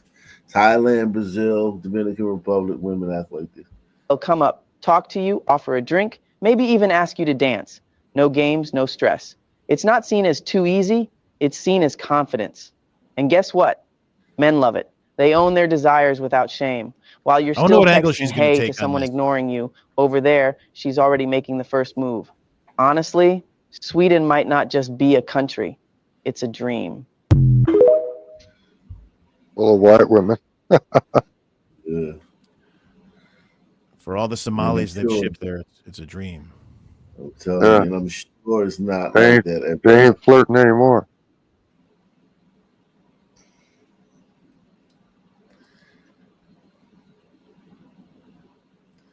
You know, walking out your door is coming on. They're being abused. If you believe the media. This guy was given $500 so he could give everybody ice cream. It says somebody gave this dude $500. St. Louis ice cream man was given $500 to give out free ice cream to children. Ice cream man served 14 people and said he hit the limit. Damn. You probably trying to get out of there before everybody comes though. Because like once word spread, like, and then niggas gonna start demanding shit. I want 6 motherfucking ice cream cones and 4 slushies. I got my kids in the house. I need niggas gonna start making orders and shit. I Right. don't blame them. Like, Coming the down, fuck coming down with a laundry basket. Fill this fucker up. He just sold 10 popsicles and said that he had the $500 limit. That's $30.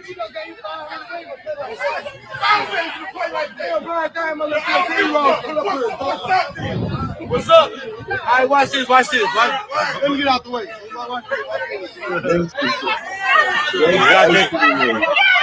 Y'all see this? Y'all see this? Don't never get no ice cream with this mother. Don't ever get no ice cream. Y'all see this on the street? Beat the Ninja Turtles off this. When y'all see this ice cream truck, beat the Ninja Turtles off this. He just sold 10 popsicles and said that he had the $500 limit. That's $30.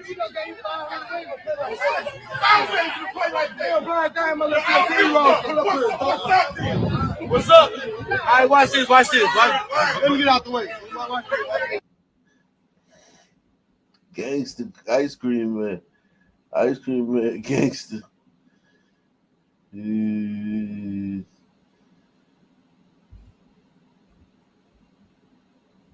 White men, this question is specifically for you. What is the real reason a lot of y'all won't be with a white woman after she's been with a black man? I just want to know.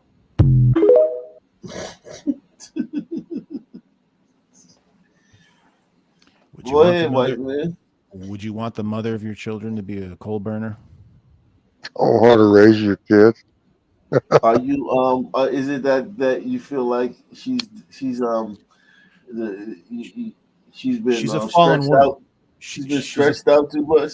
No, it's not even that. It's not even that. It's the judgment. It's just like I've been around chicks who go for black guys. They're gross. They're just gross. They're vulgar. They try to act like that culture. It's just like I don't want to be around them. I don't want to be around the white imitation of it. It's just What about like the NBA wife type, the one that don't act like that? Because there's a class of white just get women nothing that but don't gold digger vibes. act trash. There's a class of white women that act like just regular white women, and they just date black guys or they marry black guys. I think the guys they marry are either very wealthy or they're not like your typical sun man. They're black guys who grew up in the suburbs. Career black guys. Okay, so what I'm saying is that that's still burning coal, right? It is. I'm talking about girls who date hood guys, and that would be the majority of them. But There's I the think rare. the majority of people, the majority of white guys that think like that, they don't care what class of black guy it is. You know what I'm saying? It's not They that I don't care what class he is. It's that it's her judgment. It's what she goes for. It's like I wouldn't be interested in a person like that. Right. And I think a lot of it has to do with, like, honestly, would you want the mother of your children to be that? No. What I want the mother of my children to have. Well, some men think the same way too, though. I'll give you an example. Like, some men judge black women like, "Oh, you used to fuck with that bitch ass nigga." You know what I'm saying? Like, they do the same thing to a degree. Like, if you fucked with a nigga, you ain't shit. Like, if you a woman, like, say you a girl, right? You a nice girl, you got a degree and everything, and some man, he don't know nothing about you. He meets you somewhere, and he's smitten with you and shit. Hey man, I got this girl, man. She got a nice job, man. Got a degree. She got a little crib. You know what I'm saying? She ain't even from here, dog. She from another place, man. She just here for work and shit. You know, typical DC type shit, right? And then you find out like she's dated other sun men. Yeah, you gonna be her value is like hit the floor. If you ain't the first like hood nigga she fucked with, you feel like she's trash. Like you fucked with other hood niggas before me, like you trash. Like he might not even say it, but he gonna start treating her like that. Well, then that answers your question. It's the same thing. Yeah, no, I know. All right. I did the serious video about what's going on in Iran, but now I'm finna break it down in a nutshell of what happened. All right. Okay. Finally. So from the beginning, well, somewhere from the beginning. All right. Netanyahu, I call him Yahoo. That's the man over there in Israel, right? He kept saying, hey, Iran got nukes and I'm going to go and hit their ass up because they got nukes and they keep saying they're going to wipe us off the map. So I'm going to just hit his ass first. Donald Trump said, okay, let me tell you what's going to happen. All right, I'm going to send my folks over there. I'm going to send Tulsi Gabbard over there and she going to see if they got nukes. So she went over there with her intelligence team in March and she said, hey, it looked like they ain't got no nukes. And Trump said, all right, cool. That's fine. They ain't got no nukes. He done went and told Yahoo, listen, she went over there and checked. Rock and Roller Ayatollah ain't got no nukes. She done went and checked. So I'm going to need for y'all to chill out. And like my plan was, is peace and we all finna make some bread. Well, Yahoo just wasn't satisfied with that shit because he war hungry. Looked like he want to stay in power forever. And as long as they at war, he going to keep his seat. So he was like, nah, I know they got some nukes. And I'm finna go over there and strike their ass. Trump was like, hey, player, don't do that. We want peace. Well, Ayatollah Khomeini said, Rock and Roller Ayatollah, he said, death to America. Trump said, look, I done already told you I ain't in that shit. I'm not sending Israel no money. I'm not sending them no weapons. I'm just not in that shit. Leave America out of this. We ain't fucking with nobody. We want peace over here, right? All right, they get into it. Israel go and bomb their ass, and I'm talking about bomb their ass, right? So Rock and Roll Ayatollah was like, oh shit, oh this how we playing? All right, everybody finna feel it. Donald Trump said, hey, who the fuck is everybody? I just told you, America's not in it. We don't want nothing to do with this player. I don't know how many times I got to tell you, we want peace. We really want y'all to shake hands, but since y'all on that gangster shit, we just gonna bow out gracefully. They said that shit again, death to America. Everybody gonna feel it, sending out all them threats. So DJT ain't finna take that shit laying down because he always been a G, uppercase G at that. So Trump was like, all right, bet. I'm gonna see what's gonna happen in 2 weeks, and then in 2 weeks, if we ain't broke a peace, then we gonna figure something out. Well, behind the scenes, DJT was like, well, I done found out you got 3 sites where you could have been making nukes. And so since you still talking big shit, big game player, I'm finna send some shit over there, and we just gonna get rid of that shit where you could have been making nukes, all right? Boom. So he go and send 3 strikes. He just obliterated 3 nuclear sites over there in Iran. And when I say nuclear sites, I'm talking about where they could have been making bombs underground, right? So what they dropped could go through, like, I think 20 feet of concrete, you know, like the big shits, right? So they just went over there and they obliterated 3 nuclear sites. So Trump basically, from what I can see, is saying, all right, what you thought they had, I done went and took that shit away. Now you ain't got no reason to keep going over there and fucking with them. I told you I wasn't finna get rid of their supreme leader, Rock and Roller Ayatollah. He's still over there. And as for you, Rock and Roller Ayatollah, keep our name out your motherfucking mouth like I told you from the beginning. That's it in a nutshell. Now we gonna see how this shit go. North Korea pipe down, China pipe down. Cause again, we ain't scared of shit now, but we do want peace. Now let's get together, stop all this beef so we can make some bread. That's it in a nutshell. Dang. Let's see.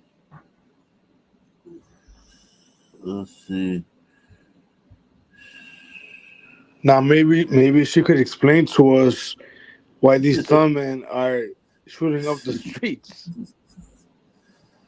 Oh man. Let's see. So I hear that we're being called a dirty palm bitch, a little kid, for blowing candles out on somebody else's cake because he's a white kid. We would walk him like a dog, walk him like a dog. You know what? Because that's what you teach your fucking kids. You teach your kids to be fucking violent. Promoting violence to little white kids. And you fucking wonder why people have black fatigue. And you fucking wonder why we've had enough of your ghetto ass fucking bullshit. Black women raise violent black boys. And you have fucking proved it with your video with 600,000 fucking hearts. You have proved it. I'll be damned. I dare your little black son try to dog walk my little white son. I dare you to try that shit. Because we won't fucking put up with it. You think his white parents are just going to fucking stand there and let that shit happen? Yeah, no. So I hear that we're being called a dirty palm bitch, a little kid, for blowing candles out on somebody else's cake because he's a white kid. We would walk him like a dog, walk him like a dog. You know what? Because that's what you teach your fucking kids. You teach your kids to be fucking violent. Promoting violence to little white kids. And you fucking wonder why people have Heather, black fatigue. And you're you fucking wonder 105 why we've had pounds. enough of your ghetto ass fucking bullshit. Black women Yeah. raise violent black boys. And you have fucking proved it with your video with 600,000 fucking hearts. You have proved it. I'll be damned. I dare your little black son try to dog walk my little white son. I dare you to try that shit. Because we won't fucking put up with it. You think his white parents are just going to fucking stand there and let that shit happen? Yeah, no. So I hear that we're being called a dirty palm bitch, a little kid, for I'm gonna blowing say it. candles out on somebody Is else's it cake. called He's fruit? a white kid. We would Smash. walk him like a dog, walk him like a Oh, dog. it's You know what? probably a 'Cause that's what filter. Yeah, probably. A white filter. It's actually a black girl. Probably AI. Who knows? Yeah, that was the first eye poke that day. Wow.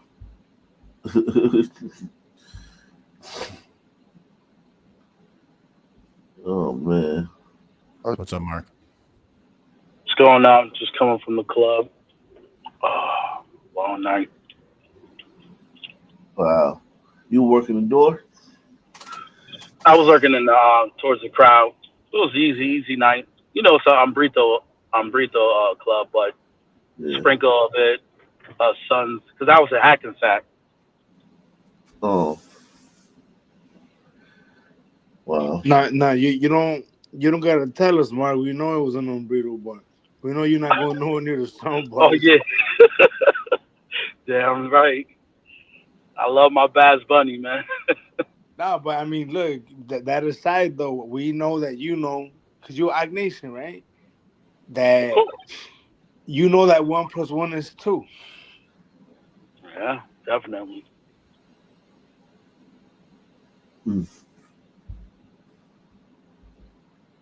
I had my son laughing today.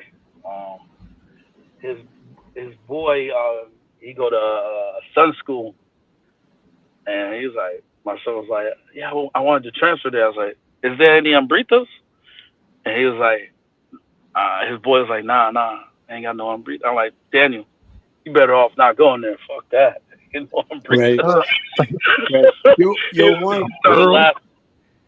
Yo, Mark, how much would they have to pay you to work a Sun club?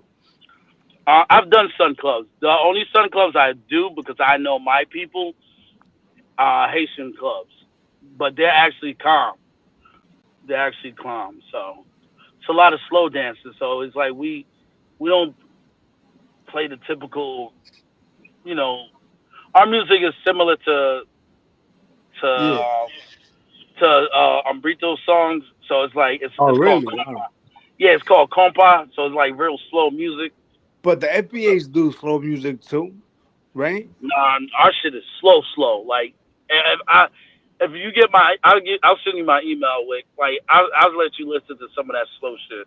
It's almost similar, like really, it's like Elvis Martinez style. Because my mother used to listen to Elvis Martinez, Cruz. So that don't count then. I'm asking you, how much would they have to pay you to Oh work no, a not Sun club? a FBA. No, I can't do FBA. How much would they have to pay you for that? 200, 300, and I have to have my weapon. At least And 2 weapons. Kevlar. A grenade. Not a grenade, just my weapon. Yo, in case it gets ugly, I throw a grenade in the crowd. Right. Shoot to kill. Well, but if you have a good team, you should be good. As long as you have a good team. Yeah, the layout makes a big difference too in a club. Yeah, you got a good team, you Gucci. No, I mean the shape of the club inside.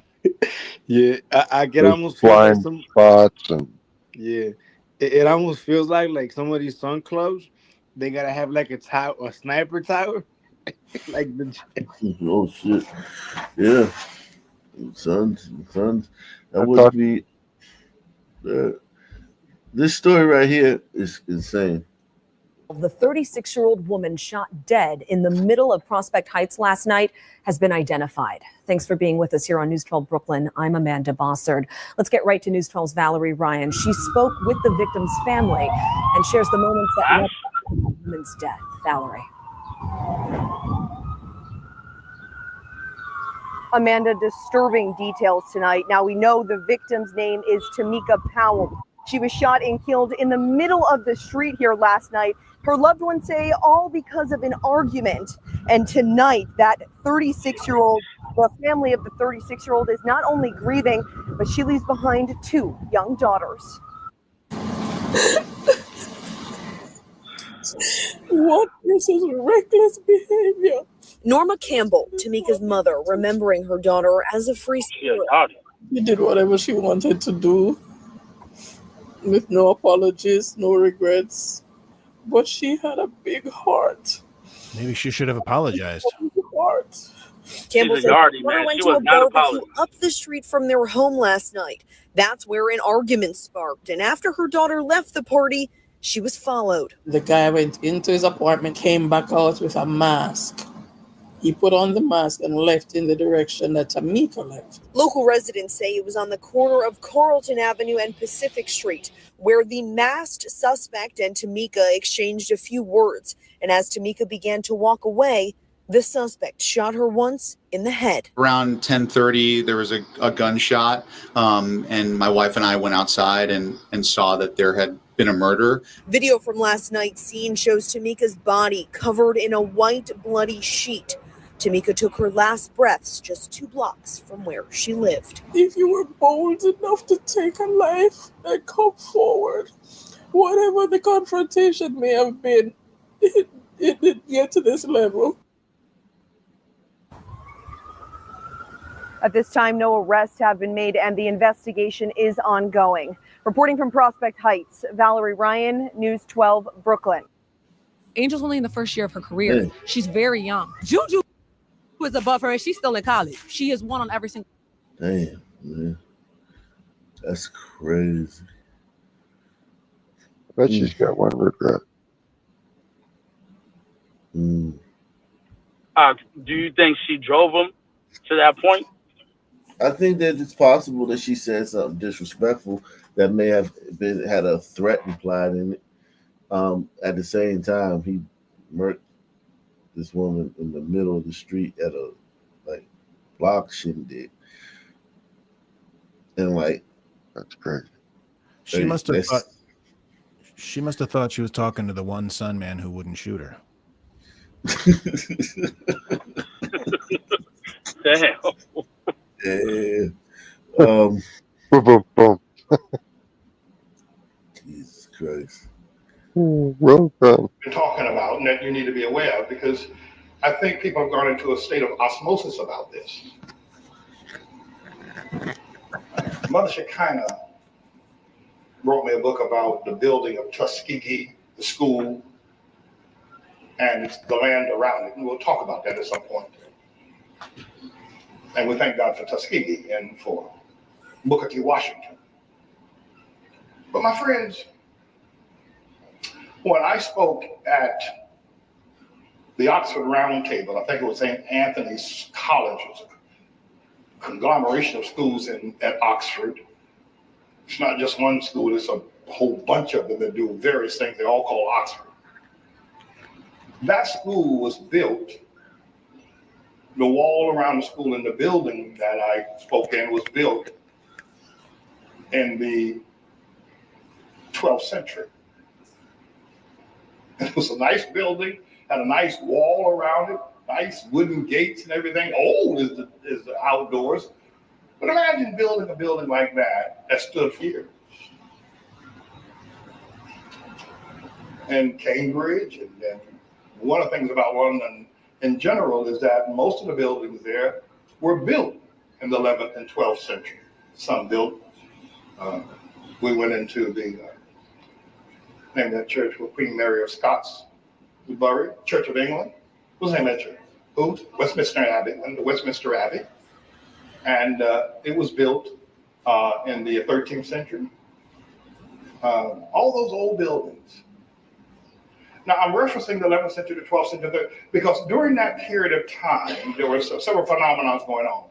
Most people were of the mindset that the earth was flat and that if you sail too far, you'd fall off of it. But the other thing is that there had never been a white man that had set foot on the continent of Africa in the 11th, 12th, 13th, and 14th, and 15th century. The white man had never set foot on the continent of Africa. It had always been all black all the time.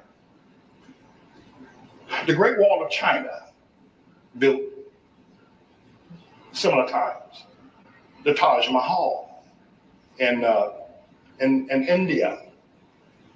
The beautiful buildings in Russia. Peter the Great, who was a very unusual and unlikely and unseemly leader of Russia, turned out to be one of the best leaders of Russia.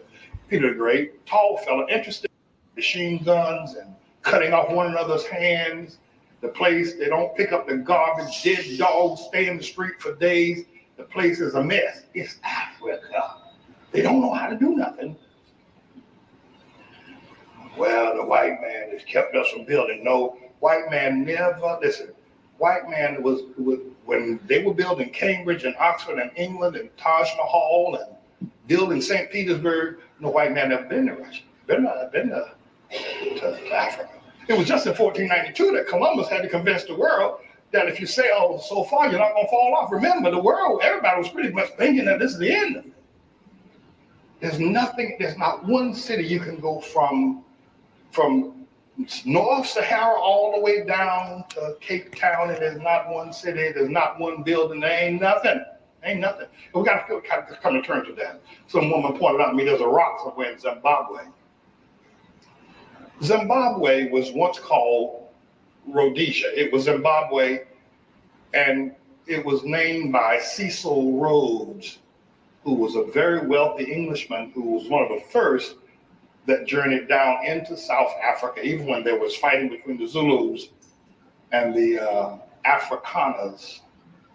Cecil Rhodes journeyed down into South Africa. He had plenty of money, he made money in enterprise and business. He was just a very wealthy man. And became even wealthier in South Africa.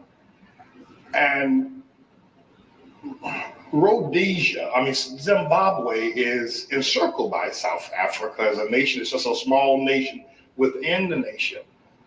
And Cecil Rhodes decided he wanted to take the nation for himself. He wanted to take it. There was a king there, pretty powerful. He fended off all the other warriors there in that region for years. But Cecil Rhodes had money, so he bribed the king into thinking to sign some sort of contract with him that they would share in the partnership and the king knew about all the success that Cecil Rhodes had. And Cecil Rhodes was like 30, 40 years old at the time.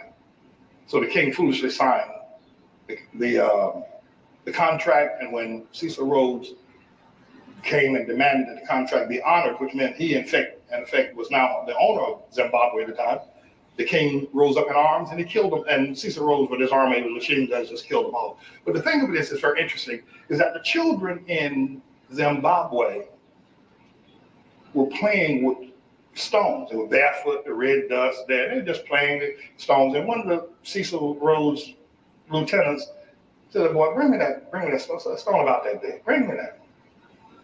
And the kids have been playing with it for days. They put it beside the tree, and then they come back and play with it again. They throw it around and whatnot.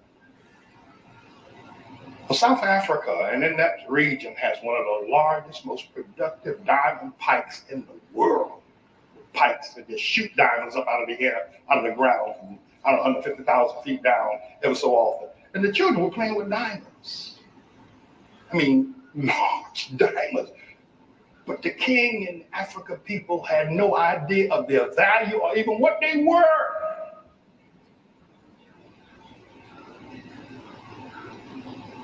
And this was back in the 19th century. It wasn't way back in the voodoo days.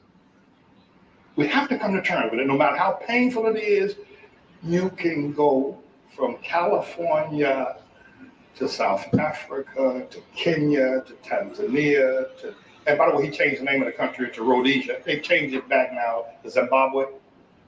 And you can't find one city that black people have built. You can find plenty of ghettos, but you can't find one city. Now, that's not pleasant. And many people argue with me. "Oh, yeah, we did build a city, but it burned down." Well, London is still standing. Hitler's Luftwaffe bombed Germany like they won't no end. There's a city in Germany. Yeah, man. Salute to everybody, man. Great show, guys. I'm about to pass out, man. I'm about to literally pass out. Great show, guys. Any final thoughts? Just waiting for the show, the CC show. What you do? That's 3 straight games, Doc. What do you mean 3 straight games? 3 straight games. They benched her. Bench CC? I mean, Caitlin Clark. They're not benching her. She's hurt. She's injured. You really think she hurt, or you think they benched her? No, she's hurt. All right. Anyway, great show. I guess that's something people saying online. I gotta look into that, man. But yeah, great show, guys. Same black time, same black channel. I'm out of here. Subscribe.